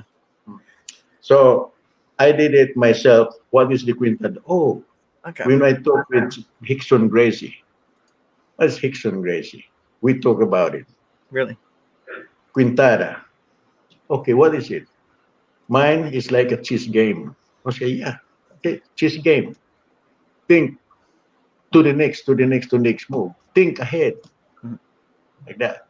And that is Quintada. Right? So that is why I come up. But to show, and that's the different story, Mhm. to show in actual thing, how to do the Quintada thing, Like when you strike me, Mhm. I block it. When I block it, what I'm going to think? I think with his left hand, 2 feet, that's three of them that I'm going to watch, or knees, something like that. If you strike the other side, what I'm going to watch here? If I go near, when I block, what I'm going to watch now, like that. Because the technique is different when you hit somebody. The techniques, that is different drills. It's not stopping that anymore. It's different drills. I put in my curriculum different separate ways for striking the power strike and how to apply the power strike. Power and deflect together. Like that. You have to hit hands And when you come back, you hit more 3 times. One, end of the stick, in the stick, and in the stick. Head, body, but mainly heads, really. But punch first. I go punch when it comes to short distance. Because I can take that strike with Gillis, which is I am a dummy in that school. And my punching bag, Right. every demonstration, that is the last demo that we have. The last is the dummy boy. I can take that, but when I learn that the punch, oh my God, that is, I'm thinking about Billy's when he punched me right here, he punched me, I cannot take it. It's too powerful. Nice. Mostly when you punch with like Muay Thai, dig in that kick like that, that's the hard one. So the grouping system, will I have that? Now, could that be a fight? No. That is not a fight. Right. The one will work on fighting is the counter of that grouping system. Nice. That is what, when you have grouping now, we learn now how to counter that grouping system. Everybody can counter that. That's what I said. There's no ending. Counter never ends. Right. Right. When I give you techniques, practice it, rehearse it. The when you learn it, like muscle memory, then think how to counter it. And that counter is not mine, it's yours already. Maybe that counter of yours, I'm going to use it. I'm going to steal it and teach it to England or wherever I go. Oh, this is Tye Botting's techniques. Who the hell is Tye Botting? Oh, you can find him. You will meet them one day. Now you come one day. That's why you have me I teach have you. your You know my techniques. I techniques. have your techniques, Tye Botting. That's the way how I get met. Right. But if not with my surrounding of my instructors and the students, I will not be here. No, that's right. What kept me doing. I was just very lucky. I have those people that I have, that looking after me. Well, I think actually you're passing that on, because one of the things I can remember along those same lines is I remember I was talking to you about some stuff that Master Reno showed me, and we went off to the side and played and said, who is this technique, and we figured it out, and you showed me some things, and that to me is the same kind of paying it forward and same kind of exploration. So I really enjoyed the heck out of that. But one of the things you were talking about, you talked about the goodness of, that they have it already with the ungroup method, and that the grouping method is also good, especially for the counter side. I was going to ask the other two guys, those guys, the same question, right? So what are the good points do you think about the ungroup method, and what are the good points that you think about the group method? Because I think, we're all friends and family here. I think we all know that there's good points across the board and good things to share, but I was wondering what your viewpoints were. You want to start first, Rich, real quick? I'm sorry, say that again. Good points about grouping, and then also any good points you want to tap into for the ungroup, which Jim Bobby just covered both of those as well.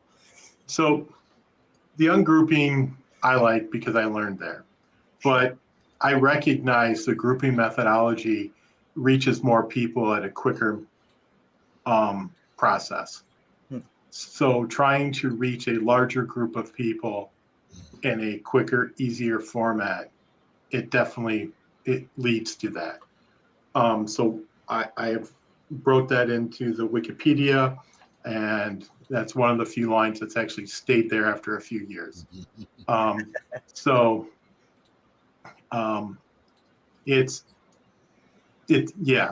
appreciate it. One of the things I like about the ungroup, though, is that people don't fall into just doing certain levels of drills. But the grouping isn't just drills, but people have a tendency of just doing their favorites. And so that's where you need to break them out of those habits and get them into moving differently, to try new things. Explore, exactly. Hey, Alex. Oh, wait, I haven't lifted. Never mind. There you go. Okay, mine. Tim, you got to say things? So before I say this, let me tell you, I'm doing both now. Yep. Okay, so I started it with Monong Ted Ungroup, which, I think most of us know this is the way that Anshan taught. This was not, and here's the thing about the groupings, and this goes with things that Remy and other masters and their students. Right. Anshan didn't create the groupings, and he shouldn't get the credit for it. That was Jose Villason. We want to make sure that when someone makes a contribution to an art, that they get the proper credit for it. They should. Now I just look like at any content that Bobby has added, Bobby should get the credit for it. That's so correct. When I look at the grouping versus the non-grouping, I love both. I think they both have a lot of good to bring to the table. The thing that the ungrouped offers is, because it's more scenario based, there's a lot more things with timing, strategy. It's, the grouping methodologies work a lot of explosiveness and speed. Both can't do both.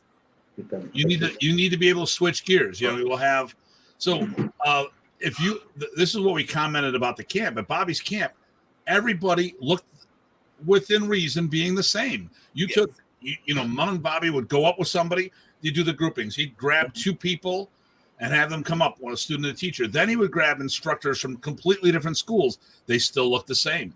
Yep. Okay, you're driving, you're passenger. Okay, still looks the same. Mm-hmm. So that part, the grouping methodology for getting it out there is probably the quickest methodology. Yeah. But on the other side of things, I also like the time that I did with Monong Ted because, one, it got to see my roots. So it's where I started. So, of course, I'm going to always favor where I start. That's right. It's it. I'm always a Buffalo Bill fan no matter where I go in the world. No. I'm not a Lions fan. So. That's okay. but the thing here is, the nice thing, the pros of ungrouped is that you work timing and strategy. Yeah. Where there's not as much emphasis that as the grouping. What's the pros of grouping? You can teach a whole bunch of people, okay, and you can get the word out quicker, and you want to work speed and explosiveness. Boom, the grouping methodology the way it is. Like I said, I love, we talked about that at camp. We had 80 people working out. Mm-hmm. And they were all doing the same. You could tell where they came from. It wasn't a mishmash, And let me see. I love the groupings to our practice. Yep. Thank you, George. So, and the groupings that I do are the ones that Monong Bobby's teaching. So, we have the original groupings, and they go down, and everyone's going to put their twist on it. I always pay my homage to Monong Bobby because he's been a mentor to me ever since Remy died. Matter of fact, when I made the announcement that Remy died, the first person to reach out to me, Bobby Taboada. Said, if you need something, I'm there. And then later he told me the story that Remy was the one that bought him his engagement ring. So, yes. But I think family. I think all sides need to come together. Mm-hmm. Watching the ungrouped people. Okay, if you watch a video of grouping or ungrouped, it's not a good representation of the entire family, which is why the entire family needs to get out there together. And this is just like modern Anise. We need to work together to move forward. Okay, let me see here. What we got here? Mr. Alex. That was an oversimplification of groupings. I think it's close enough for those who don't know what they're talking about. Because at the end of the day, people who are tuning into this that have no clue what we're talking about, they're not going to know what we're talking about. Let me see here. Would you say the non-group system is a way to build muscle memory in response, Bill? There's more. I would say there's more opportunity for exploration in the ungrouped methodology. Because here's what would happen. So I'll tell you why I probably got some of the lessons I got. Because Rich did something to the Flint group.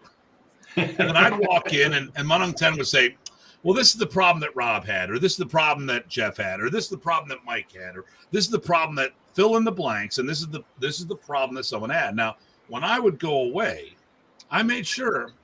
I came back. He goes, well, do you have any questions? I go, yeah, I was somewhere. This came up, and this is what I did. What would be the Balintawak answer?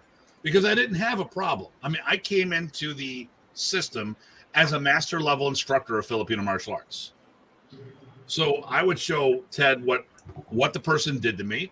I showed him how I would respond to it and say, could you show me the Balintawak response? Because if I'm learning Balintawak, I'd like to see how you guys would do it or how we would do it versus how my modern kicked in or whatever, fill in the blank. So, but I know that Rich was responsible for a lot of my classes because somebody would have a problem in the club.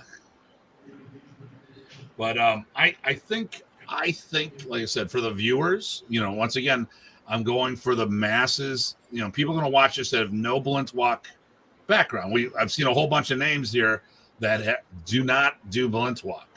And like I said, I think there's versatility in both. But when you do the groupings are an easy way to get. I mean, it is, goes back. I think it is the best methodology to get the word out, as far in a quick mass consumption, while maintaining good standards. Yeah, a consistent standard. There's a consistent standard. If you have the time and you can do one-on-ones, well, obviously, one-on-one training is better than group training when it comes to details, but sometimes the energy's not there, and that's why I prefer group classes, because you get the whole charge. I mean, when we're at Bobby's camp, bop, bop, bop, bop, bop, bop, a room full of people banging sticks and smelling the scent of rattan burning in the air. That's right. Awesome. But there's times, when I want to work on the details, I think the ungroup methodology are really more geared for. There's more opportunities to try to work on strategy and timing, because if you're doing the groupings, you can change midstream. I do that all the time. I'll do an insert from one grouping into the other. I'll put the budding entry into grouping 4, which is the abanico, for those who don't know the names of them. Or lifting and clearing, I'll put the budding in, and actually I did the cane release that could work off of both the soya position or the grab. Let me see here. Mr. Harris says GM Bobby has done an amazing job as ambassador of Balintawak. Let me tell you about this one. This is a good one. Recently, it's been said that I'm trying to erase Punong Ted's memory. And like anyone who knows, when I talk about Balintawak, I talk about Ted first, unless I'm hanging with Bobby. Right. Or hey, I was just with Punong Bobby and he's a great guy, blah, blah, blah. Okay. Here's what I'm going to say. And this is a reason why Ising Atilio probably got the spot with Inisano. Okay. Dave Hatch was told by Inisano to seek out Ted Buat to do Balintawak. When Ted Buat showed up to an Inisano seminar, the seminar shut down because Ted Buat walked in the room. Mm-hmm. But Ted did not. And okay, he's my favorite. So, and Punong Ted knows my relationship. He knows he knows my family. So I love my family, and in my opinion, for the original system, the leading expert would be Ted Buat. If you're going to use the grouping methodology, I would say go to Bobby Taboada. Okay, they're two branches from the same tree. Ted had the opportunity to be the man. Councils have reached out to him in the past and said, "Hey, we'd love to have you on this board." And his response was, "I just want to do my own thing. I'm working for." He was an engineer where? Cannot Gauge. Okay, so he's an engineer, and then when he retired, he just had a handful of students, maybe 40 students stateside total over the years, ish. He didn't want to be the guy. Balintawak needed an ambassador. And when the internet first came out, people like Rich, Paul Benjamin, which I will not use his real name at the moment, and myself, when it came to Marshall Talk and FMATalk, we were spokesmen for the internet. And when it first came out, for promoting Balintawak, because social media. But when it came to a physical representative of the art, Bobby Taboada stepped up and became that ambassador that Balintawak needed. Now, Punong Ted could have been that, but chose not to. Mm-hmm. So when I talk about Bobby and inclusion, he's on the damn cover. I didn't put him on the cover, by the way. They wanted someone guapo. I don't know why they picked him. They should have picked me, but whatever. but Empty Minds put him on the cover. Okay. I had the ability to edit some things out by saying, don't put this in, don't put that in. But I didn't. There was words because the narrator said mistakes and bamboo instead of rattan, which would have been a kiss of death. Right. But the thing here is we hardly touched that. The person who, when he was washing the bathrooms, that I will spread the art around the world, who would have known that Bobby Taboada could see the future? That's right. He became the ambassador that the art needed. Mm-hmm. But that doesn't take away from anyone else that did stuff. That doesn't take away from Punong Ted. It doesn't take away from Maranga, Moncall. It doesn't take away from Nick Elazar. It doesn't take away from any of the people who I haven't even mentioned, on top of which, because there's just too many names. Ver Villiason, Jose Villiason, Bobby Tabamina, and the list, the Velezes, the list goes on. But the thing here is when this was brought up about me saying this, I'm going to say it, that was bullshit. I've been a big fan and promoted Ted, but the thing here is, at the same token, as much as I promote what I'm doing with Ted and teaching, you have to give credit where credit is due. And I don't think anyone on the open market has done anywhere near, had the impact or put the effort in that Bobby Taboada has to promote the art of Anshan Bacon's Balintawak Eskrima. Yeah. So there's my tirade. You have a little, I have a little bitch session before the show. This was at the tail end of the show. Now I'm gonna do something real quick. So Bobby has done an amazing job. I think we've seen that one. Yes, as an ambassador. Yep. That's what sparked me. Thank you, George, for getting me to get on my soapbox. Bobby, would you suggest for beginners to get their techniques faster? What would you suggest to get them faster? And then he goes, I remember those days. So, Bobby, what is your advice to get someone to be faster? Quickly, because we are actually coming up on the 2-hour marker of our show. Train. Just train. If you have time to train. It's just the problem that, if you're far away, how can you train, There you go. Right. And then that's the problem there.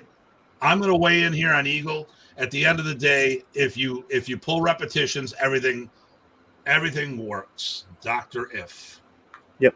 Dr. Well, and actually, some people from Australia, they came here every 2 years. Okay. They always come here every 2 years, and then the next year I'll be there. Then the other year they come here, like that. But still, I still correct them by the basic. Yep. Within 29 years, still doing their basic. But anyway, the grouping system, ungrouping system. Just like you're learning how to open that faucet to make the water out, teaching you how to do that. Mm-hmm. Something like this is the easiest way. I'm only training, teaching him, but that is not a fight. When I fight, I don't use any more grouping system. I use the grouping system because that's what I learned. Before, we just have to demonstrate after we have that basic, then we go. After the ABCDRU, then we go. Come on. How do you block this way? Oh, this way. How about this way? And then that's how we learn a lot. And then without that grouping system, we don't know how to lift quick. Mm-hmm. That is why we play one by one progression. Mm-hmm. It's very simple before, but now I put some more in it to make it work. and make people understand how to get into that. Now, for example, they is saying that tournaments. Why are we doing tournaments? And in tournament, we try to get a point, and then we're still scared to back up because somebody's hitting back up. We've been training millions of times how to block side to side, mostly every day. Why do you still scared to get in? That's right. That's why Billy said always said, courage to get in. Don't worry about that. But even how good you are, if you have no courage, you still lose. Like that. Now, the grouping system. Ungrouping, no grouping, it doesn't matter. Right? Just show what you got. Okay. We are all the same root. We are the same root, but we have all the instructors are different hands. Nobody can be like Ansyong Bakon, but we try. Right. Sometimes we told them, okay, you're little Ansyong. No, but we just try. Right. Try to be like me. Right. I have to shave my head. You have to. Yeah. So it doesn't matter. Ungrouping. That's what I told every time. I agree. Ungrouping, you have that already. Go out there, teach it, be a good example. That is it. Show what you got. You know, I used what Bobby said right there. At the end of the day, I use this in class all the time. I forgot who was the one that told me. Now I remembers. You know, and the art is all the same, but the hands are different. And it was Bobby saying that reminded me to tell all my students this. So let me see, G and Bobby, do you expand on the groupings with ungroups to show where they fit in the group? With the ungroup to show, okay. So I know I've seen him, a lot of the different inserts and different explorations and different variations. So I would say yes and no, but it's built into what he does. See what that grouping system, that is like number 3 of my system, like level 3. That is like what I have, like grade 3 in elementary school. Okay. You haven't been to the next level 4, which is the butting techniques, how to use the button, scraping and things like that. And you know how to use the pushing and pulling, that is part ready. And then after that is the whole disarming techniques, but making sure that you know how to feed already, how to give the abecedario and everything like that. And then now the semi-advanced techniques. All right. So, Ty, did you have any other? I mean, we're approaching that 2-hour marker. So, I was wondering, did you happen to have any other questions for the group? We just got done with the last question. For the groupings? For the group of us, the group 4s. So listen, I tell you what, if you're in Flint, reach out to Rich Parsons. If you're in Buffalo, Niagara area, I'm here. Charlotte, North Carolina, Bobby Taboada. If you go to Bobby's website, what's your website? What's the website again, Bobby? gmbobbytaboada.com. Okay, if you go there, you'll see a whole list of all of his people. And Rich, do you have a Balintawak.org. Balintawak.org. I've got DatuHartman.com or WMRNews.com or WorldModernEast.com, a couple different ones. Listen, and here's the other thing too, is I gotta say, we've been very, very blessed. Every time Bobby's come to Buffalo, he has given us some great lessons on the rooftop in Cebu. Right. Things that I have not seen him do anywhere. And I'm assuming many of his students have gotten the same types of classes. Now, here's what I'm going to suggest. Okay, so let me say this presentation was very informative. Thank you all. Okay, so I'm going to give you advice to all the Balintawak people. I'm going to talk to you about someone who's lost their teacher. I've lost 3 of my teachers. I've lost Remy, Ernesto, Praces, and Ted Bua. Now, there is not a pattern going on there. I'm not pumping people off before anyone says any of this. All right. And Who's going to be next? hey, watch it, you. Don't give me any lip. Well, you're my mentor. You're not my teacher, so you're okay. But now Lanata might have to worry about things because he's the grandmaster of my system if he's still watching here. So the thing here is this. I've spent, every time I saw Remy, I would learn something new. Mm-hmm. And I think we figured out that very few, if any, people have spent more time with Remy training than myself because of the years and stuff I've done that. And every time I saw something new, which makes me wonder how much I've missed. Every time I've had time with Punong Bobby, he's given us different, unique lessons based on what was going on at the moment. My recommendation to all of Bobby's instructors, all of the students, work together because you're family. Work together because none of you have it all. Work together and figure out what you need to share with each other, because the more you share with each other, the more you know, the more you can show this man, and the more he can share with you. There you go. At the end of the day, I would teach as many people as I could Remy stuff, because if they knew what he was going to teach, they can get to the next level. Mm-hmm.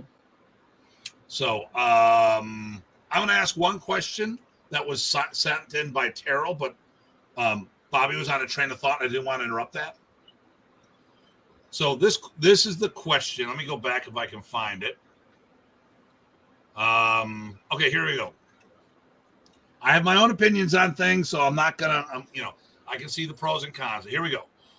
Do you think using a belt system in Balintawak, a belting system, would help to become more successful commercially in America, since most Americans have no idea what levels are and understand what belts are because of karate? Now, I will talk about something in a moment, but do you think using a belt system would help promote Balintawak? So, Rich, what are your thoughts? I'm using a level system. Well, I guess that's the answer. Both of you are doing levels, Right. and I do the same thing because I also don't do Balintawak as my core program. It enhances my core program because last art Remy trained before forming modern. Okay, I am an ambassador of Balintawak because of what I do, but I am not a specialist in Balintawak because it is not my primary focus. And if it was my primary focus, I would do things differently. But I know you both do levels. Okay, so I'm going to take that as 2 votes for no to belts. Would that be accurate there? For me, yes. I would not condone anybody or condemn anybody, excuse me, if they chose to do it in their own lineage. Yes. Okay. So personally, What about sashes? Or what about chapeaus? Only if I can sashay with you. Different color hats. Would you do hats? There you go. Well, we do a wristband for a summer uniform. Only if they're big enough to fit. So I'm gonna talk about the business model. I don't think, does anyone have a full-time Balintawak school that's self-sufficient? I mean, I know people go to Punong Bobby's home, Joe, to do private lessons with him, but is there a commercial school that teaches Balintawak as its primary art? I don't think any in the States. Do you know of any, Bobby? Lots. Yeah, Alex Romosa, John. No. Alex has a karate school. Who does it as a primary system? John Soriano. Is that a full-time school, or does he have a business during the day? No, he works. He works Okay. also. So I'm not saying who doesn't have a club. What I'm saying is who runs this as a business as their primary income. I mean, obviously this is your business, Punong Bobby. But I'm wondering, I mean, from a business point of view, as someone who runs a Filipino martial arts school as a full-time system, I use belts because people understand it. And I will say this. So I had a Jeet Kune Do guy here. So they do the same thing. They do levels and certification, all this other stuff. And it was a Tom Macaluso. He actually got a letter from Richard Bustillo. And he sent him a letter because he had an opportunity of working somewhere. And because they didn't have a belting system, he sent him a letter saying that you're the equivalent of a 5th degree black belt. And that's what the business had to see, the school system had to see to open up the doors to let the guy teach in the school. So I do see the business aspect of it. But, you know, once again, this isn't an art that's really done as a standalone business, if I'm not mistaken, besides obviously people like Mom and Bobby. I don't think you're going to see that. Well, building is good for, karate and whatever they had for their schools. But I don't know. It's just, for me, it's just levels because it works to the word. I get it. Oh no. Yeah. And I'm just going based on what Terrell asked. I think if you like to have that built-in for your start of Filipino art, which is, you have that already before, right? With Remis, you have built also, right? Yeah, Remy did belts, and like for me, I already have them, so it's not a big deal. You know, Modern does belts, Kombatan does belts, Kuntao, Sikaran, Doce Pares.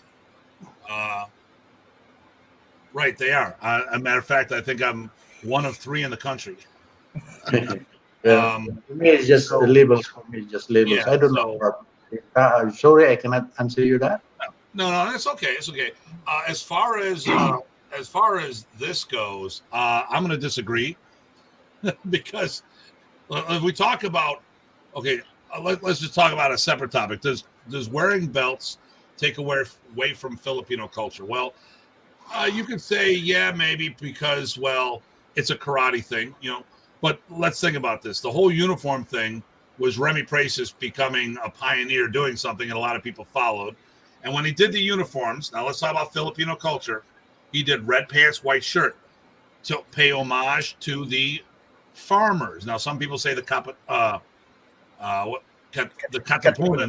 but who were they? They were the farmers. And when he did white shirt, red pants because the red clay in the fields, and then Remy had the belt tied on the right. Why? Because they would use a rope to hold their pants up, and they would put the knot on the side because if you keep bending over and you get that knot jamming in your belly all the time, it gets old real fast. Just like a mechanic would wear his or her belt buckle on the side. So, and I'm not talking about this how it applies to Balintawak. I'm just talking in general. So Remy put it on the side to pay homage to the Filipino heritage. Red pants, white shirt, what the workers did, knot on the side, just like that, to keep the belts up. Now, I've gone a little more traditional. I mean, once again, I'm a full-time martial arts school, and it is Filipino martial arts is what we teach. But I don't necessarily think anything takes away from the culture. That's just it won't bother me really. Yeah. Whatever you have there, I don't care really. Yeah. So mine is I just follow what I have. Oh no, hey, listen, I get that. I mean, listen, and I'm not arguing that point.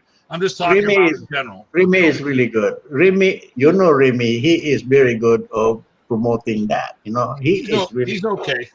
Number one. For me, number one. He helped me a lot also. Oh yeah.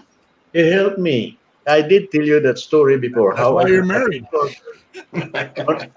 Not that. Aside from that, from the business side. Oh, right. Yeah. I asked him, I said, why is it, Remy, why is it that when I give demonstration, mostly they got standing ovation, Hall of Fames everywhere. Why I have only 2-3 students? Mm-hmm. That's a problem. And I can see there's lots of karate school. Why they have hundreds and hundreds of students down there? Mm-hmm. I have a wrong thing. or no business side here. I'm just a teacher. So now I asked Remy, why is it Remy? He said, well, when you demonstrate, everybody come up to you, right? Oh yeah, shaking hands. I said, what did you give them? What did you tell them? I said, well, give them business card. "Mm, that won't work. That's what he said. Then I'm thinking about, oh, there's some big flyers. That won't work. I said, what is the one will work? He said, you know, number one, you forgot your appointment book. Ah, Mm. And I said, what's gonna do with that? When they come up to you, you wanna learn? I want to learn, sir, really good, because at that time they like it. And then you write their name straight away. What is your name? All right, 7 o'clock tomorrow night, okay for you? right. Because if you don't have that, only that card, when they go home, they will look at it. Oh my gosh, I have no stick fighting. It takes me a long time to learn that. But oh my gosh, because I explained it power strike like lightning speed. Oh my gosh, how can I do that? Gonna be hard if I get hit to the head, or that thing won't matter anymore. So that appointment book, first thing, and then you tell him what is your job, and then you know for the next one. All right. Then tomorrow, 7:30, okay. Then when they go home, they will always say, "Oh, he is very eager to come back because he was accepted by the grandmaster." Oh, I was accepted. I have to go back tomorrow. Then the next time when they come, what is the next one? The payment. So, but you know already how many years you've been learning martial arts. Somebody will say, "Oh, I have this, black belt that, black belt this, lots of them." So you know already what he is. All right. And so how many years you've been training? Oh, this year's like that. And then ask the last one, what is your job? Hmm. That's it. And then you can tell everything on that thing. So you will know. So before I charge $10 an hour. Wow. They don't come back. Wow. Why? Because that's cheap anyway. I just have to go back next time, like that. Right. So because I'm thinking before that $10, my thinking is always in the Philippines. How much $10 in the Philippines? That's too big. I said, oh my God, this is my worth. I have no education. Then why do I have to charge this doctor? I'm not a doctor. I'm only. That's what I think before. Right. No, it's funny. So, yeah, people, if they don't feel like it costs enough to value, then they don't value it because they're not thinking correctly. So you got to charge the right thing. No, guys, this has been really good. I really, for one, on the outside, right, who dabbles with all of you and others as well, I really appreciate it. This has been a great conversation. Is there any last go backs or anything? Because we're over 2 hours now, so we probably should give people some break. Before we launched the book from Australia. They're the one Yes. who's writing it, Dr. Garth Dicker. Okay. We will post a lots of testimonies from other people. I even have a testimony maybe, but I cannot find him anymore. My student with the uncle of Maria Schreiber, Oh, okay. Oh, really? Dr. Herbert Schreiber, but I cannot find him anymore. Okay. So I try to. We'll definitely have to have you when you're ready to release the book. You let us know. We'll have you back on the show for sure. There you go. Oh, yeah. A book tour. Oh, but we'll do it. Yeah, book tour. That's a seminar tour. He's just bringing books. There you go. Well, thank you very much, Rich Parson. Oh, thank you, sir. Tim and Ty. You've been really nice to me, man. Among. That's what I said before. It is really hard to find friends like you guys. That's all I can say. Now you're gonna make me blush. But likewise, So, likewise. like You all make us my feel like family. students and qualified instructors, if not them, man, they're all helping me. I really like them, I mean, I hope I can produce more, and they will produce too, the same as what I do. That's what I promised for the Grandmaster. Promise. Promote this art worldwide. Then I did it. And you're still doing it. Still doing it. So one thing also Okay. about the tournament, I did not promote this art with tournament and sparring. Okay. I promote this art with my skills and good example to the world. But if they want, like sparring, just ask me, like friendly. I mean, maybe big, just big, because I don't want to be asking that I ask for fight. I'm not dumb. I have no education, but I'm not dumb. America, you're threatening anybody? Oh my God. I don't ask anybody to fight. You better watch that. Paulo may come down. No, Polo is a good friend. He's nice. I know. He's a nice guy. He's, Just, he's very misunderstood. He's got a kind heart. nice. He's good. He's good. We get along. Yeah. Really good. Rich, you got anything for us? Yeah. There'll probably be a Go back to local Cebu. We seminar. go back to Cebu. We need to. Rich? Okay, there'll probably be a local seminar that I'll be attending and supporting. The host, Ken Moore, there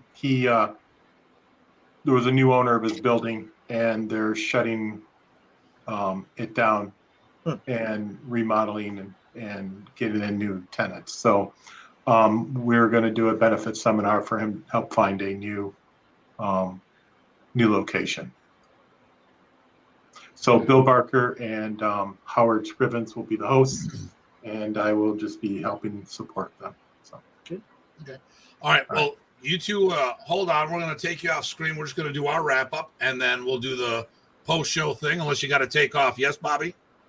He's doing the finger. He's giving me the finger. Are you putting this on things, and where can I watch this? You can watch it on YouTube. Oh, YouTube. There's two channels. Look up Tim Hartman or Datu Tim Hartman, because there's two of them. One is vinegar. Yeah. No. Okay. So remember, so first I was Datu Puti, and then you said nice things, and I turned into Datu Pula. All right. So. So hang on, you guys. You two hang on. We're gonna take you off, and then we'll be right back. So I'll take off there, and I'll take this off.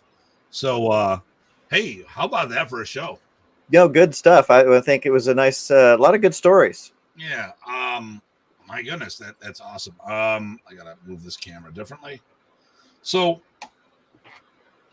we're not gonna just do Balintawak series episode after episode. We'll be planning these. Since Reno is on here and watching, if Reno wants to come on board, love to have Reno on the show, along with others. May De Leon, here we go. What we got here? The online Arnis Anyo competition. Yeah, what is Shed?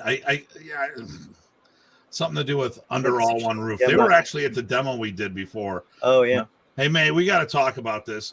December 20th. Yeah. Great show. There we go. Good. Thank you, George. He's my sounding board. How was I? You shouldn't have eaten tonight. Oh, bastard.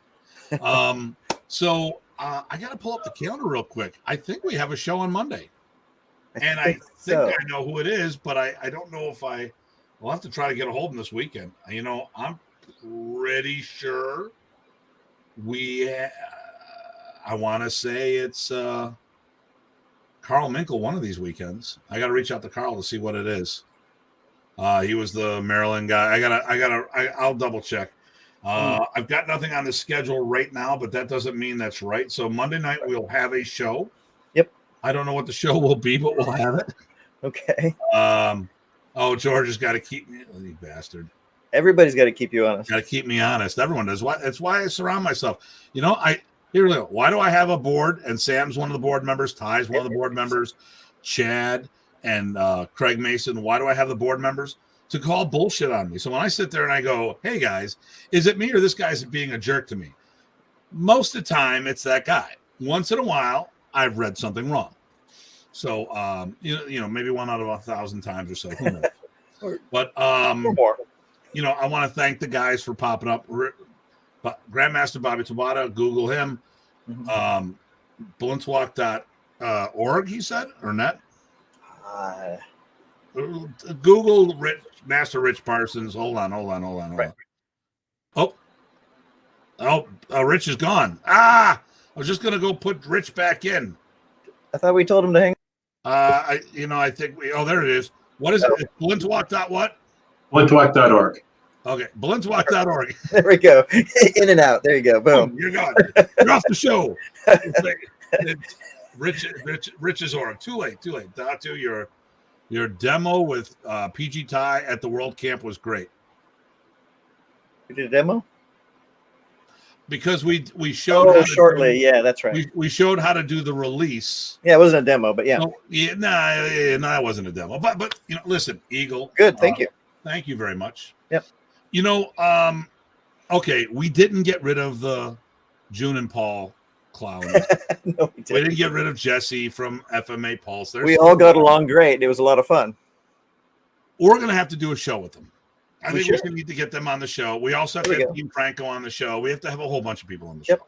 We already had Paulo, so forget about that guy. Yeah, the hell with Paulo. No. And actually what we're going to do is we want Paulo. I want to do it. We can do a 10-person show, so that's going to be chaotic. We did 4 and that was crazy. So we're going to work on more of this. So listen, once again, check out on Etsy, Vulpes Training Blades. Yes. Evidently my Da design is like tearing it up right now. And Chris, if you see me, we're thinking double Da, 30 inches, more or less. Scale it down. We'll talk about it. You may not want to do that. That's okay. And there's 10% off on domestic sales, free shipping and handling. Once again, our feature event is going to be the 65th anniversary camp, May 20th through 22nd. Everybody come if you want to remember the art. Come. The art If is Grandmaster- graduating. If Grandmaster Bobby does his 74th birthday in the States, that's usually this time of the year, late October, early November. Yep. If not in the Philippines, we'll figure out where that is. And then we'll go from there. So please always like, subscribe, hit the notification button, and feel free to share this video wherever you go. And wait a minute. What? Okay, I got the Balintawak I got the Tappy Tappy seminar this Saturday, tomorrow. Right. And what do you have in December, buddy? December 11th, we've got all day training outside in the lovely warm weather. Another fall FMA fling thing. Yeah, because it's not winter yet officially. It's not winter yet officially. Yes. And I'll be there providing it doesn't snow miserably. Yeah, we've already got a bunch of pulp folks committed to teach. Actually, you'll probably see me hanging out in a t-shirt and shorts and flip-flops because, how cold can it be down there? That's right. All right. It's the South. Okay, you're the South. You got anything for us? Ty, you got any last word? Nope, nothing else. Just everybody be cool, have fun, enjoy, relax, enjoy your friends, enjoy your martial arts friends. Good stuff. All right. So, everyone, as always, please stay safe, stay sane. This is Dr. Tim and PG Tye.